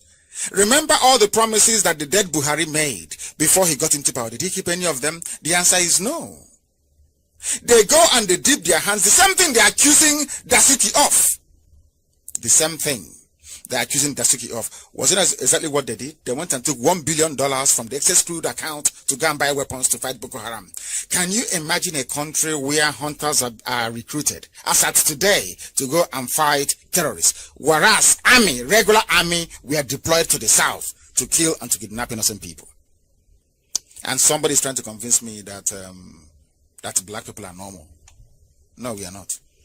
It is my view, even after looking at a number of things going on now, our people have been killed. There are some young Biafran youths being recruited into Nigerian army. When they recruit them, they send them to Zambisa forest. And they deprive them of weapons to fight Boko Haram. We have been hearing about Nigerian government buying all manner of weapons. Where are those weapons? And I am led to believe that Boko Haram is actually the standing army of the north. Of course, what you see today as Nigerian army are people from Biafra land and some Christians and from other minority, what would I say, Middle Belt and Yorubas. And these people don't have this weapon. They are just using the name Nigerian army to eliminate our people. The people who are fighting for the Fulanis are the Boko Haram. All those weapons are shipped to their side. And they are going to continue to do this. Why won't they do it? Nigeria is theirs to do with as they please. Why won't they do it? Is anyone going to stop them? No one can stop them. Nobody can stop them. Of course, only IPOB can. But they used the Nyamwod, Umahi, Okezipazo, Willie Obiano to kill as many of us as possible. That's how clever they are. They use you to kill yourselves. That's what they do. And if when we were boycotting elections in Anambra, November of 2017, if I'm not mistaken, when we were saying that Obiano is not good for the people, did they believe us? No. Did anybody believe us? If we tell you, oh my goodness, that Obiano will one day rise up to campaign for Jubril. He is in Abga, Ujuku's party, so-called Biafra party, but now campaigning, he has a presidential candidate, you know, now campaigning for Jubril, because he went to Jubril to plead that they should write the results for him. And the other ones accepted money and shut their mouth. And today, Obiano is working full tilt for the re-election of Jubril. And didn't you see what happened in Anambra? You have card reader, you have electronic system of voting, isn't it? Yes. Why didn't you then declare the result immediately? They can't. But they waited for 48 hours. They can't declare it because everybody's a united against IPOB, using INEC to manipulate the election. Because nobody, you're forgetting something. Nobody wants to give IPOB the credit. Nobody wants to say that, oh, this is what IPOB has been talking about. That is why they are covering their faces in shame. You're asking me to vote. Vote. But my question is that you have been voting since 1999. Has anything changed? The answer is no. Then why bother to go and vote again? And why can't you try a different Why can't you try something? If you keep trying something and it doesn't work, why don't you try something different? Why must you keep doing the same rubbish again? You complain, the same rubbish over and over and over, and the zoo is sliding uncontrollably towards totalitarianism. When the dead Buhari refused to obey court order in my case, and that of Dasuki, and that of Sheikh Al-Zakzaki, people thought it was a joke. Do you see how members of the judiciary? Of course. Even Onogen himself. So, even some senators, including Dino Malai. They kept silent. Everybody kept silent. But now, all of a sudden, this monster has now grown. It's no longer about Nnamdi Kanu, Dasuki, and El Zakzaki. He has now gone on to start consuming them. And some people are saying, come and vote them out, and all that. And I tell them, go and use your PVC and vote them out. Do you know one thing I find astonishing? You can't vote them out. About these people is that there is something, they don't even know the essence or the meaning of democracy. due process of law, or else you will have dictatorship, which is what you have now in the zoo. Nobody is saying you cannot remove a chief justice, but there is a process and procedure. The same way you need to go to vote for the president to emerge, that is how you need to follow certain procedures before certain things are done. When a court grants bail to somebody, it is beholden on everybody. That decision by that magistrate, by that high court judge or appeal court is law on its own. That is what the law says. That is what the Constitution says. Now somebody sits down in Asarok and says, no, I won't obey it. And all of you clap for him. And nothing happened. Nothing happened. That was when I knew that everything I've been saying about black people is true. Blacks, I don't know. We can't reason, I'm afraid. We just can't reason. Because you should have known at that point in time that what this man is doing to these people in detention, illegally in detention, he will also do to you one day. Now he's coming for them one after the other, even the senators. Imagine what Jubril will do. In fact, what Abba Kyari will do once they get in again. If you want me to lift the boycott, sign my conditions, return it to me, and that's it. If you don't do it, we are sitting at home. It's as simple as that. And the world will know how serious we are. Instead of coming to IPOB, this is to tell you how disingenuous and evil these people are. Instead of them to go and put pressure on all these politicians to meet the demands of IPOB, they are coming to put pressure on IPOB to go and vote with nothing. Where are the conditions? What sort of restructuring are you talking about? Are you going to devolve power to the regions or to the 6 regions or to the 1963 Constitution? Nobody knows. So what stops Atiku from going to the Senate when he wins? He tells people, I've introduced a bill in the House to restructure Nigeria back to the 1963 Constitution. And one Fulani half-educated dimwit stands up in the House to condemn it. What do you think will happen? The bill will fall. He will fall now. He will tell you it's democracy. And they have overwhelming majority. They have inbuilt majority. Inbuilt majority that you can never defeat. Our people should be worried about this. And when they are creating states and local governments in the north, nobody talks about it. Nobody. Because all Yoruba wants to see is the death and the fall of an Igbo man. So anything can happen in the zoo. As long as that thing is against an Igbo man, Yoruba will support it. This is what our people should be looking at. They don't, some of them can't reason. Because in the real sense of it, no matter the number of people you voting, they will still rig the election against them. And in the House, they will vote down any bill that is for the progress of our people. Example, the last of it was Victor Ume. There was a bill that he sponsored, and they swept him out away. Have you heard anything about the bill too now? No, the bill did not see the light of the day. Let me also tell you about the conspiracy amongst Igbo politicians. When some people came to me and said, what are your conditions? And I listed my conditions and I gave it to them to pass on to whoever they want to give it to. And those conditions I spelled out were circulated amongst Igbo legislators in both houses. Do you know what they did? These people are evil. In order to subvert this very effort by IPOB, they hurriedly put something together called Southeast Development Bill. And in that Southeast Development Bill, some of them never actually realized that it was the states who are going to fund it, not the federal government, as they're doing in the north and elsewhere. But the only reason why they put it together was to try and rubbish the conditions that I had given to their masters in Fulani land to agree to before we do anything, or before we even contemplate calling off the boycott. These are the things that our people do not understand. These are the things that our people do not know. If some of you know what I know, believe you me, you will stone them to death. They are evil people. All of them bar none. It is only IPOB that is the light. And they know that we are unbuyable. You cannot buy us. Now, it's not possible. You cannot buy us. We keep speaking the truth. But some of them don't understand this. or the effort we are making to try and save them. Benjamin Madubugu was arrested, charged with all manner of nonsense, which they cannot prove in any competent court of law before the court of Justice Binta Nyako.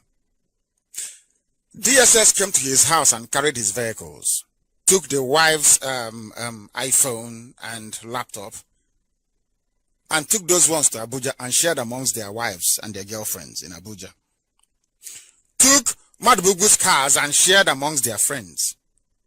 And when there is something called list of evidence, when the list of evidence was presented before the court, those cars, the iPhone, the laptop, the cars did not form part of the evidence. Common sense tells you that when you go to somebody's house and you seize materials, anything that doesn't form part of the case, you return it back to them. And do you know that the judge has ruled severally? Return his cars to him. They have not done so because they have distributed his cars to their friends in the north. And you're asking people to go and vote as if you're daft. Your brain doesn't work. You have not extracted any concession. Nothing whatsoever. Just go and vote. I don't know how God brought me to that part of the world, honestly. It's a very big shame. And which I understand that there was an apology by a lady called Candy Stallworth. Is that correct? There was a public apology from somewhere?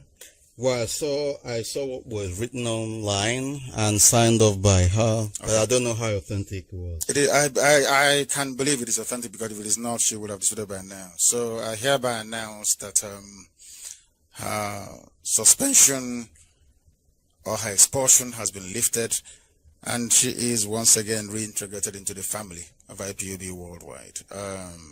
If she has offended anybody, since she has apologized publicly, I also ask you to try and forgive her, so we can move on as one family.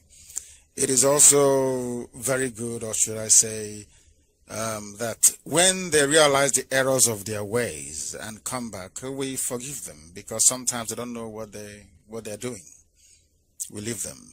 I am not one that easily forgive people, but since she came out publicly to apologize to the family of IPOB worldwide, I do seriously recommend that we forgive her and move on from here. Very, very important, please, that you stop any form of personal attack against her and allow her to become part of this very family. Okay. This is Radio Biafra. How long have we been on air for now? Have we been up to, it's going to 3 hours, is that correct? 3 hours? No. Have we been up to 3 hours on air? No, it's not up to 3 hours. Thank you very much. You want to sign up? No. Because people are calling. Do you want to take calls? Yeah, you can take 1 or 2 calls if you like. Okay. Well, if anybody wants to call in to ask important questions, please, very important. You call in. The number is +4474 05 964146. +4474 05 964146. If you call on this number, of course, we will take your call. And please go straight to the point. Can you please call out the number very slowly so that our admin can pick it up from everywhere and make sure it is widely distributed? What was the number again, please? Slowly. The number is +44 7405 964146. They're already calling. Are they calling? Yes. Then take the call then. Right. Hello? Hello? Yeah, call on the phone. Can you hear me? Yes, I can hear you. Can you hear me? Yes. No, they've gone off. Have you taken another call, please? Yes, can you hear me? Yes, I can hear you. Yes. Good evening, Director. Good evening. Good evening, please. Where are you calling? Your name and where you're calling from? Yes, Director, my name is Wadbakichi Wikemwanko. Right now, I reside in Aba, but I'm calling from Anambra now. I'm from Abake. Abake is in Ndoke. in Aba province. Thank you. Please go ahead. I say, may people start their family. He said, May people start their blessing. he said, I'm blessed you too. Go ahead. You have done so much to us. Director, please, my question is this. Hello? I'm listening to you. Go ahead. I can hear you. Go ahead. Director, I say that people start their blessing. And bless you too. Bless you too. Bless you too. Please go ahead.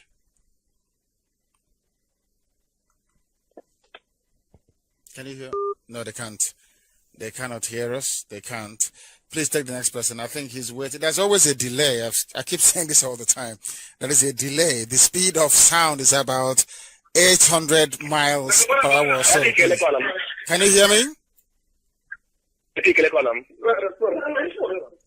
Another one, please. Another one. Another one, please. They are not paying attention. The speed of sound makes it imperative that it would take about 3 to 4 seconds for you to hear what I'm saying via your radio. So it's very important for you to factor that in. So when you call and we take your call, you begin to speak immediately, please. The call on the phone, can you hear me? Can you hear me? Hello? Yes. Your name, please, and where you're calling from? Another one, please. Another one, please. I don't think they've been schooled very well. I think they've lost their discipline. Our people before, when they call, they're very serious and they go straight to the point. Now, they want to hear their own voice, and that is unacceptable. The moment your calls are picked, you go ahead and say what you want to say. Very important. There is no much time left for us here. Next call on the phone. Go ahead, please. Call on the phone. Can you hear me? No. It's not happening this evening. No, it's not happening this evening. Maybe it's from here. I don't think so, because I can hear them. They're waiting for their voice to come out on their listening device before they can say anything, which well, let's try another one. Yes, go ahead. The call on the phone, can you hear me? No? Have they connected now? The caller on the phone, can you hear me? Hello? Yes, your name and where you're calling from. My name is Sunday Bonnie. I'm calling from Mother State. Please go ahead. Yeah, Director, good evening. Good evening. My question is, you know about a kind of a place where people, I don't know how to put it. Go ahead, I'm listening. It's not like people who don't go to school because of some 5 naira or 2 naira the politicians are giving to them. What happened on Thursday in cemetery, when the politicians came to cemetery, people were, 5,000 naira made them to destroy themselves. So, and we are telling them that we are going to vote, but people were telling us that we should go and sit down. So, sir, I don't know. What are we going to do about this set of people that are behaving like as if they don't hear what is going on? Thank you, sir. Yes, it is expected. Such people are there. It is to be expected. You know, even before the Israelites left Egypt, there were some taskmasters that were working for Pharaoh and reporting their people. They were informants, basically. Even in the Bible, there are informants. There are people who will always present themselves as instruments for the devil, or as agents of destruction and that of darkness. So they will always exist in our land.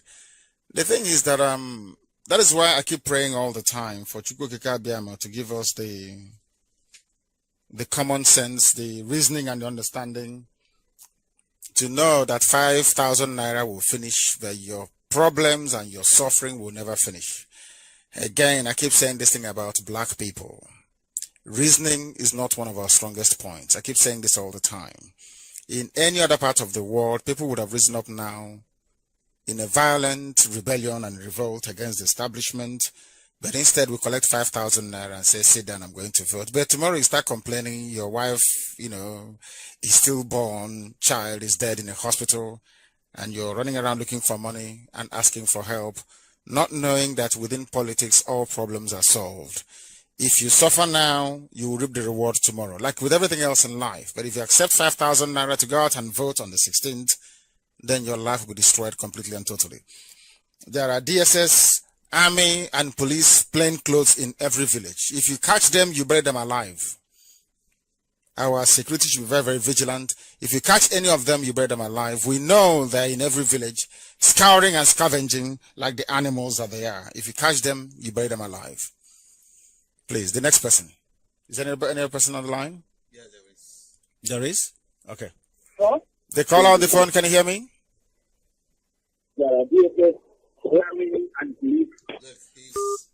That's what I'm saying.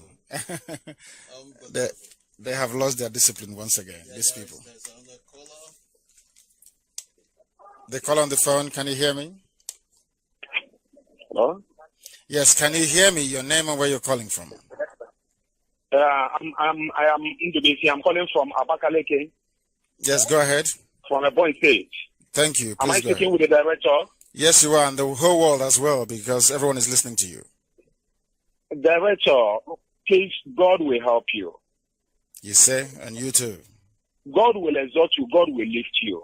You say, You have done well for us. You've shown us road where there is no road. We believe that there is no road, but you've shown us that there is road. I just called to greet you. thank you very much. Next time, I will call fully. Thank you very much. Thank you very, very much. This is Radio Biafra with the time now approximately 5 minutes past the top of the hour, 7 p.m. here in London. We are reaching out to the whole world. Humanity is listening to us as they always do. This at some point was the most popular radio station on this very earth. So we reach places where ordinarily zoo radio stations and television cannot reach. So the message of Biafra is resonating right all over the world. And I keep saying, stay at home on the 16th and you'll survive. Go out, collect 5,000 naira and vote, and your life or what is left of it will be completely destroyed, beyond repair. If you collect your 5,000 naira and vote, will Aba be built? Will our infrastructure that has been dilapidating for heaven knows how many decades now be repaired or restored? The answer is no. The best thing to do is to take your future into your hands. Only Biafra can save you. Anything else is purgatory. Is anybody on the line? The caller on the phone, your name and where you're calling from. Hello. Good evening, sir. Good evening to you. Your name and where you're calling from? I'm Igwe by name, calling from Ebonyi province. Thank you. Please go ahead. My leader, I'm very, very happy to speak to you this night. Thank you. Whatever they are doing, they are beating out of the bush. Our referendum is going to take place on 16th of February, and all the Biafra land will partake on it. That is my assurance. I don't want to ask you a question because I don't have a question to ask you right now.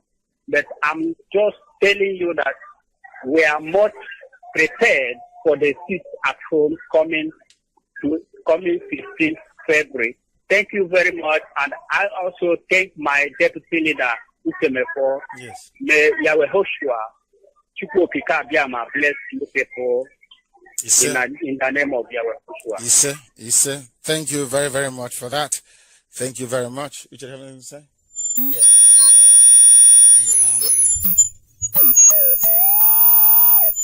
Static from that, yes. Go ahead. So what you have to say. Yeah, it's regarding some of the questions that people have been asking. I think it's very important that we do one or two of them. Some people are still saying, even sending messages that Nnamdi Kanu is a coward. He ran away from prison. He left his colleagues and accepted bail terms.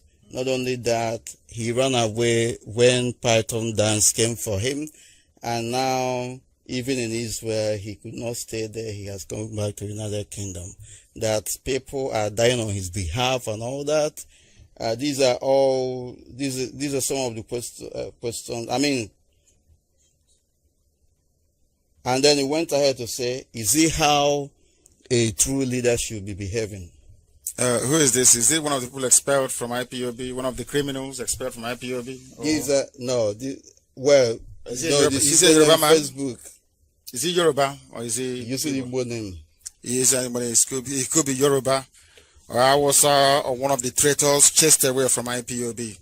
I wanted to ask the person what they have done in their life before, if they have confronted any authority before. Do you have it on record? Anybody standing up in court and calling Buhari when he was alive a madman? Can you recall anybody doing that before? No. When I was in prison? And this faceless person on Facebook is writing rubbish. I told you here because you don't read history. You don't know history. Nelson Mandela fled to Nigeria, for your information. I was staying with him Basilika Meiji. Have you forgotten that I announced I was going back to the zoo and I returned to the zoo? Or sometimes, you know Yoruba, when they lack something to say, because they have nothing to say. What we have done speaks for itself. As I told them earlier, because they were not listening, you know, they think they can use jest. You know, it's like Yoruba, when you write a very compelling article about Biafra or IPOB, they go down there and they start commenting rubbish, especially on Vanguard. That's what they do. They never go to the truth of the matter. If you can point out one Yoruba man who's ever stood up in court to say what I said before, then I will concede to you. But there is none. Absolutely none. What to do is second to none. They came to my house to kill me, and they killed 28 of my men in the process. Unarmed person with my parents in my house. They sent a battalion. But I'm sure if they come to arrest you, they will send one yellow fever man controlling traffic. They sent a whole battalion of army, armored tanks, 2 fighter jets, 4 helicopters to my house. That tells you all that you need to know, assuming you have any common sense left. But I'm not sure you do.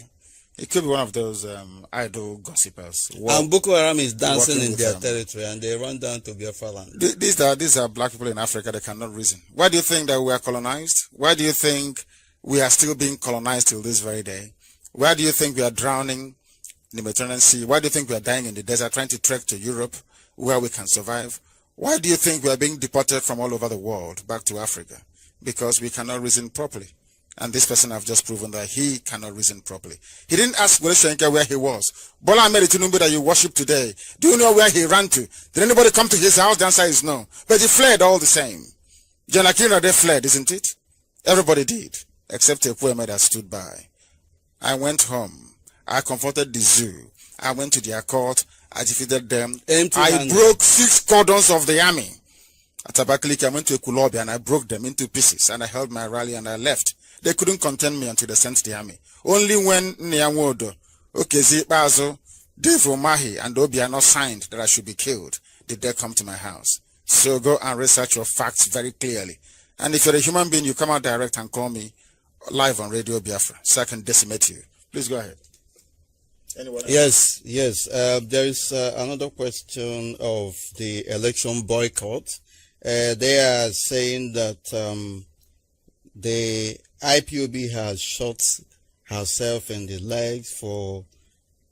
Is the person educated? Signing up for boycotting election. I think it's very important. Ask this person that you have been voting. Are things okay? If they say things are hunky-dory, things are perfect, then I will say I will lift the ban on boycott. But you know things are not okay. You complain every day, things are not fine. You are dying. No hospitals, no schools, no roads, nothing is working. And then you come back again and you're asking us to go and vote. And I wondered, why is Obasanjo crying now that they are about to rig the election? Why is Danjuma crying? And why is, what is his name? Some individuals from Biafra land, they are crying that they are about to rig the election. Then why are you going to vote? The fact of the why matter, are you going to vote? The fact of the matter is that, as I said before, our people never learn. We never learn from history.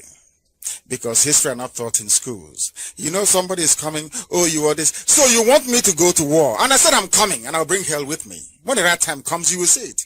And they will be the one shouting, oh, Nnamdi Kanu brought war to us. Didn't you know the consequences of it?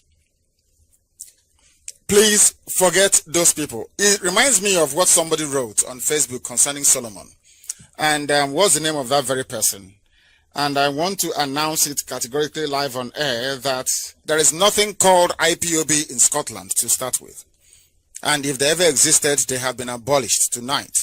Anybody associated with or associating with those parading themselves as IPOB in Scotland, writing rubbish under pseudonyms and aliases on Facebook against Solomon that has done so much work for IPOB more than they can ever do in their whole useless lives, are hereby removed from IPOB for good. Nothing like IPOB in Scotland.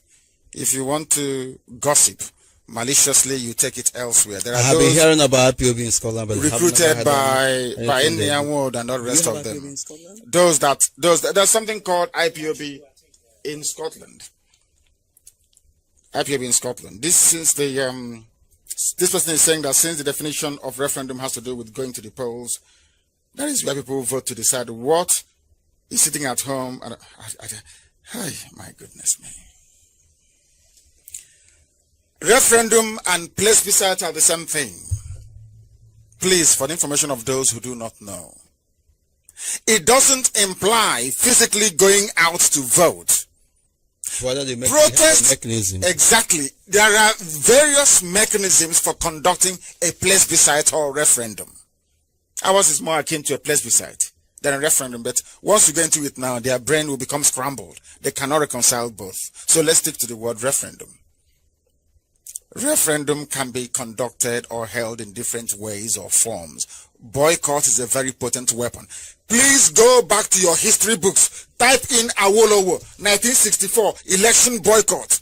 Type in June 1976, Soweto, election boycott. You will see it's there, for goodness sake. Why don't you read history before you comment on social media?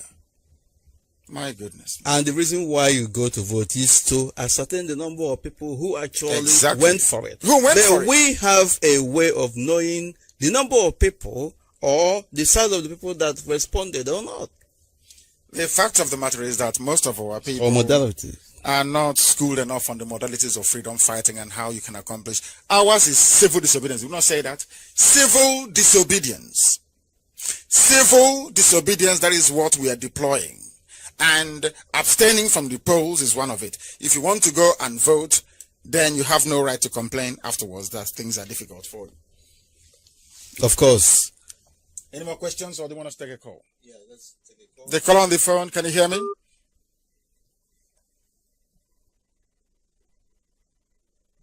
The caller on the phone, can you hear me? No, I don't think so. The caller on the phone, can you hear me? Hello? Yeah, hello. Is that no, we cannot hear them. And I believe that we have come to the end of today's proceedings, unless you have more questions for me, which I want to answer. Of course, this is not directly related to election. Yes. But it has to do with the issue of our people in Biafra land. Some of them are saying that IPOB believe in balance, but some of our people are suffering without IPOB leadership giving them attention. How true is this? People will always, there are, people are trying to do everything they can to disrupt the harmony that exists within IPOB. They've done everything. Saboteurs have come, traitors have come, and they have gone. They couldn't succeed. So what they're trying to do is, because IPOB is a phenomenon they have never seen before, and everybody is trying to do the best they can to try and bring IPOB down to their very myopic level, and it will never work. We take care of our own.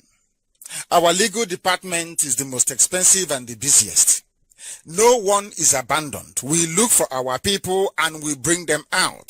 If funds are coming from home or not, the diaspora will keep doing all they can to sustain our legal team back home on the ground. We have not forgotten anybody, and we can never ever forget anybody, because it's our duty and our responsibility, which I swore to defend every family member who is in any form of difficulty. So if you bring it to our attention, of course, we shall look into it and deal with it. But you know, nobody's funding us, nobody's sponsoring us, we fund ourselves, and because of that, there is a limited amount of money we can devote to welfare and to legal bills. But we have prioritized legal issues, and that is what we're dealing with at the moment. If you have any issues, please contact your local welfare officer to be passed along, and we shall do the best we can. We never abandon our own. Where we are. The caller on the phone, can you hear me? Yeah, hello, yeah, I can hear you. Yes, go ahead. Good evening, Director. Good evening. Yeah, my name is Michael Chined. I'm from Switzerland, okay? Go ahead. I may get your speech most of the time, and most of the things in the coup is 100% correct. And this is since I noticed this since more than 20 years ago, okay? And from your preaching and from your speeches and all those things, yeah, but the question is arguable. After these things, I know boycott, demonstration, these things, it's not working. Or any other strategy you on your own now to make sure that the people they get this information. You understand? Because even the Yorubas, because for me, I always know that not the Yorubas the major problem the Igbo, so because anything actually they counter it because of their own benefit. You get what I'm saying? So apart from that, when you and those Yorubas they benefit, it's not even the whole Yorubas, it's those elites. You know, so it's any other way to disseminate this information so people can, you know, change their ideas. So because the Fulani they succeed in brainwashing every tribe in Nigeria to go against people. Yes. So that is my question. The thing is that we are doing the best we can, but Yeah. don't forget. Don't forget. Listen, don't forget that the Fulanis immediately after the war, they cleverly appointed their own people in positions.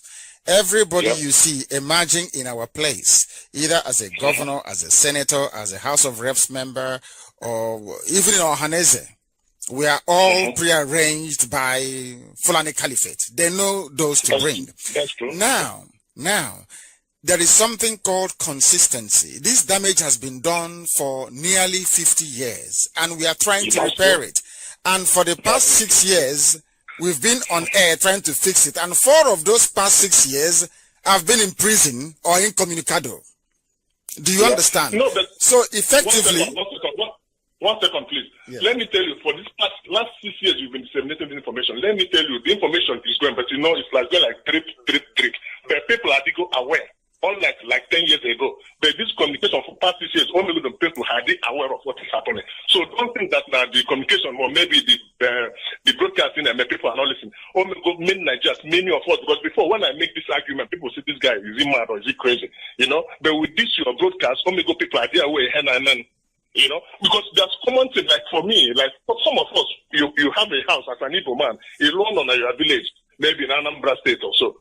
You see somebody there, you give the person money for living in your house. The Yoruba man, Lagos, he collects 500,000 or 1 million. So we pay double, with Igbos, we pay double, and this is the way they just created that Nigeria to be. So that's what I'm saying, open on when another strategy, I know it will take time, I believe in the next 6 years or 10 years, many people get aware of what is happening. Because I know like the Deltans, the Benis, or those of them, they are following up. But the major problem one is Yorubas. Yes, the only way to overcome them, in my opinion, is that we need to boycott the elections. That is number, and it works. The thing about it is that I can understand the impatience. We've been broadcasting for 6 years. Our deputy here has been doing very well in my absence. Of course, you know what the traitors and the saboteurs did. Try to destroy what we're doing. Now, I have only preached consistently for about 2 years and a bit.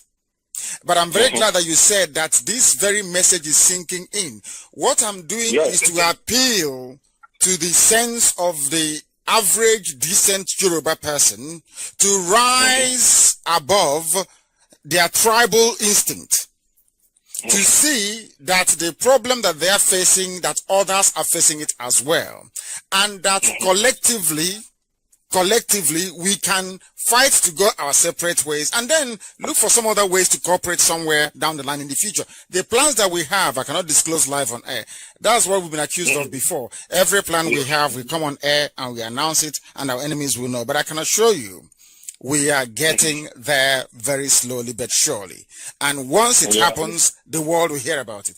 The deputy has something to say. Go ahead. Yes, I just want to ask our brother on the line, why is he so fixated on Yorubas, on what the Yorubas are saying? It appears you believe that the approach we are using is not working because you have made mention of it twice or more than that.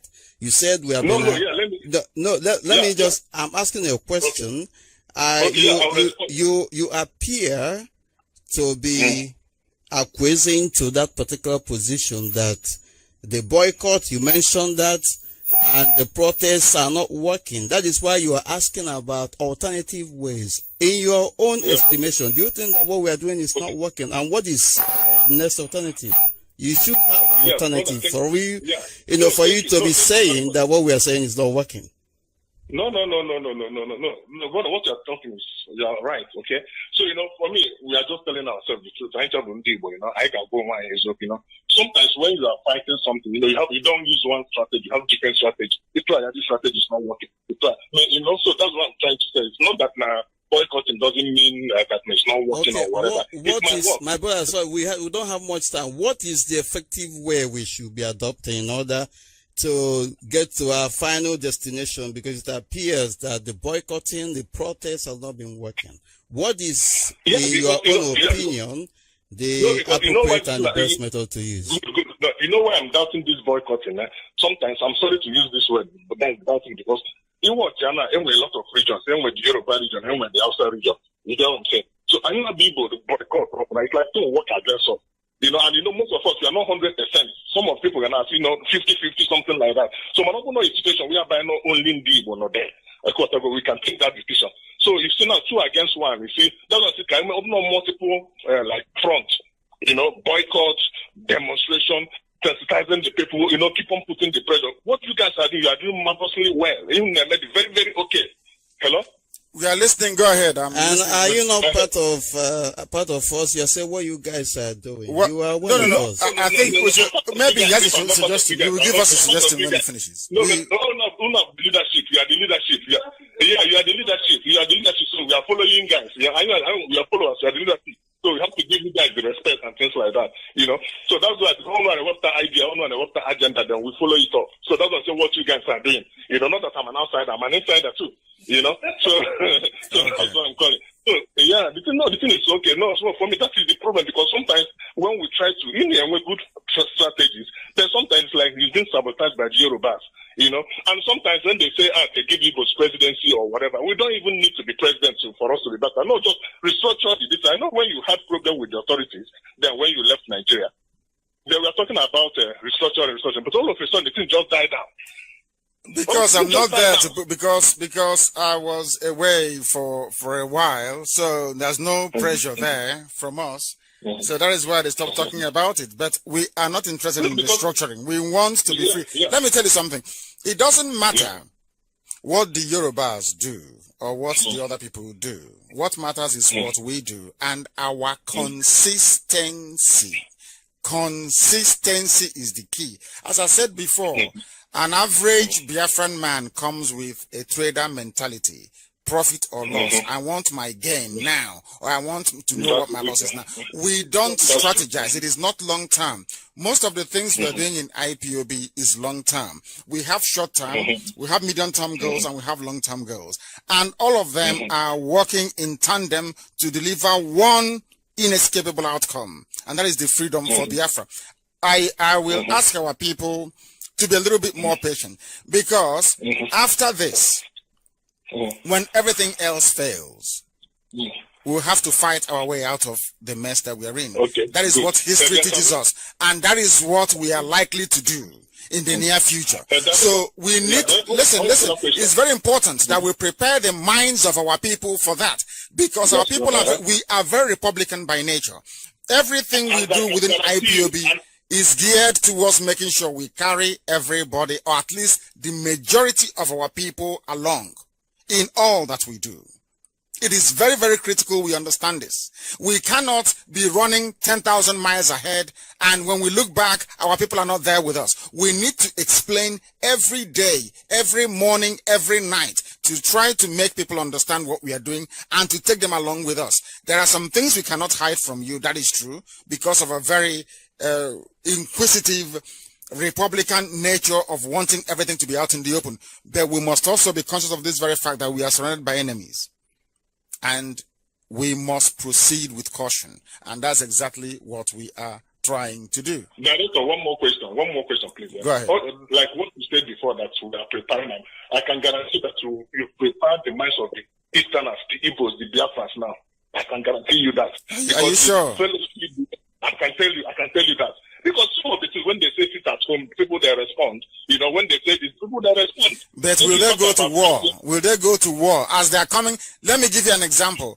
If the day they came to my house, we had responded and killed Fulani people, or killed their commander, or maybe brought down one of their helicopters, and they start to kill Igbo people in Kanu, what will be your reaction? What will be your reaction in Switzerland? Yeah, but we look for a way. Either we contribute. Exactly. Let me tell you something. The amount of saboteurs and traitors we have now, some of them, you know that immediately during and after the war, a lot of our women were impregnated by Fulani and Hausa soldiers. Are you aware of that? A lot. Yeah, very, very. If I leave the one in my compound. Exactly. And most of them, anytime you see somebody on Facebook go against what IPOB is doing, I can guarantee you 100% that Fulani Hausa knows about him. That I can assure you. And again.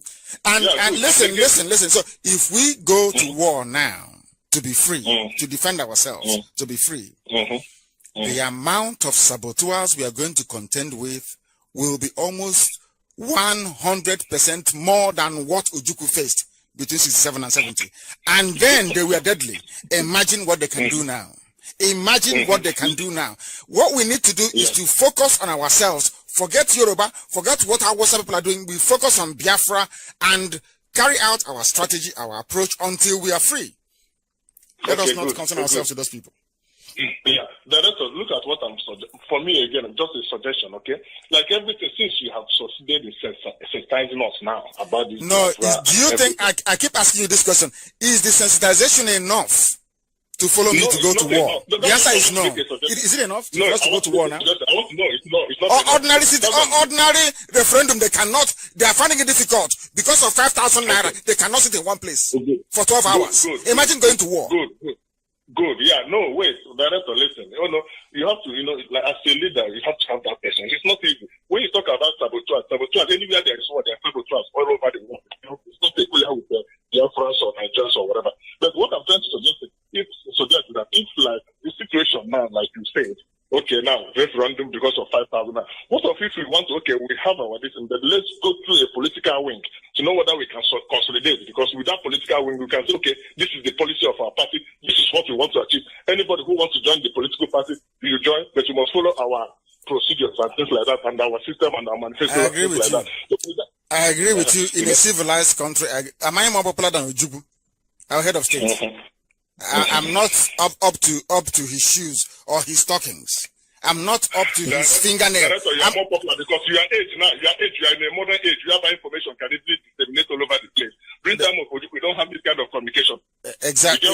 You're right. You're right in a way. Let me put it to you. Listen. Do you know it's a trap? They were waiting for us to make that mistake, and the Fulani INEC will decimate us. Fulani INEC will destroy us, because once we march into this political arena with them, well, that is what they are waiting for. You know what they will do? They will come to my village in Isiama Faruku and raise somebody who will contest against me should I choose to run. You know what they will do? They will rig and they will put that person in power. Then Yoruba media will say, hey, can't you see? They are not popular. The people have rejected him. That's what they want to do. And we can't allow them to do that. That is why we are saying that a repudiation of the 1999 Constitution by sitting at home as part of a referendum on the 16th of February will help them, or will help us to redraw the landscape of politics in the zoo and make things better.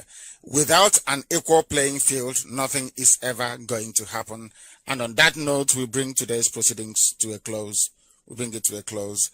And hopefully we shall be here. This is our studio. It's very beautiful, actually. It's very beautiful.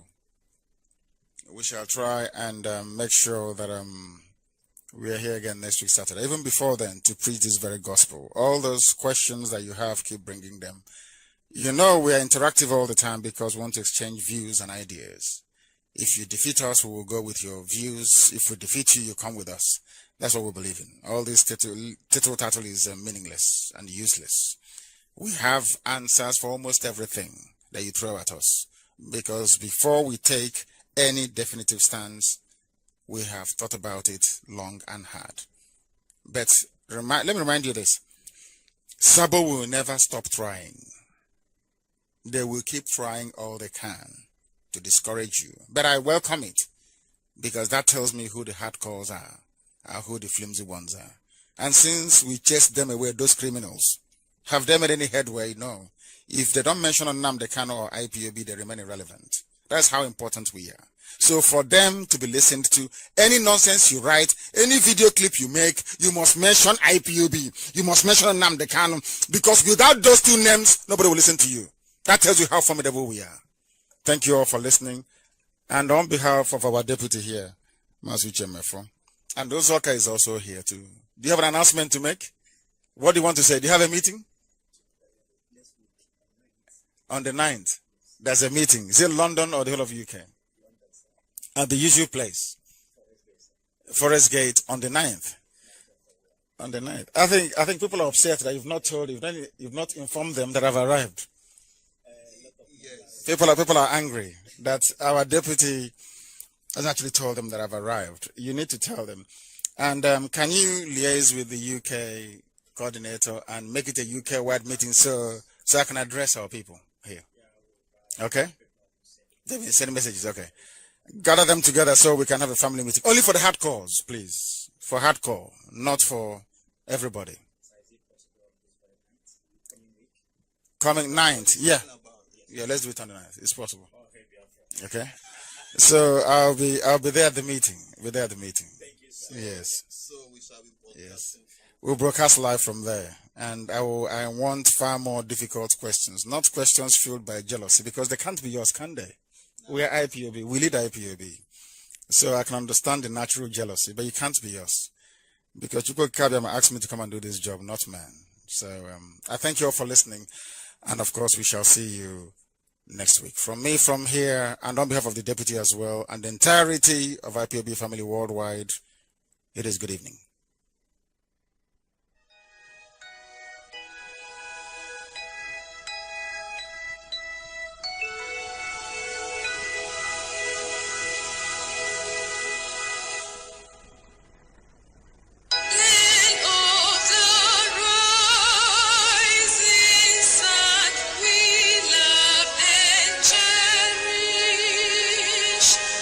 Beloved home.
Mazi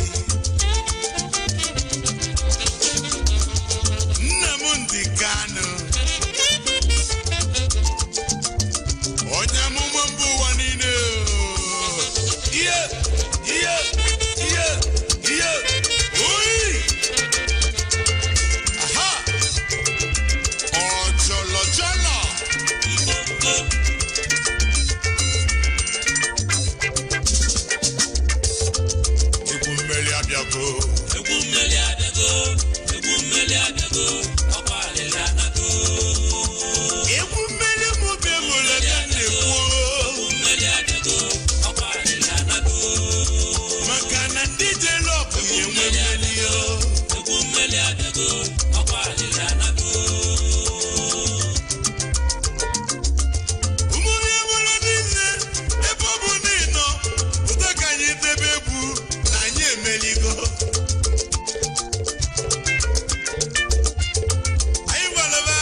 Kunu, anyị na-ekene unu.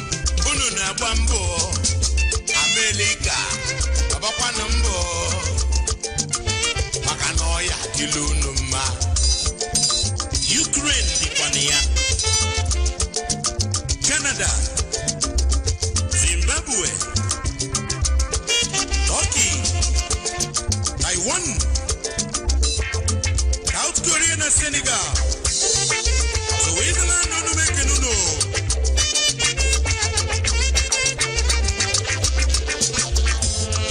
Ebo God can you season no? And you gonna get it.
Ibi bi onine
International community.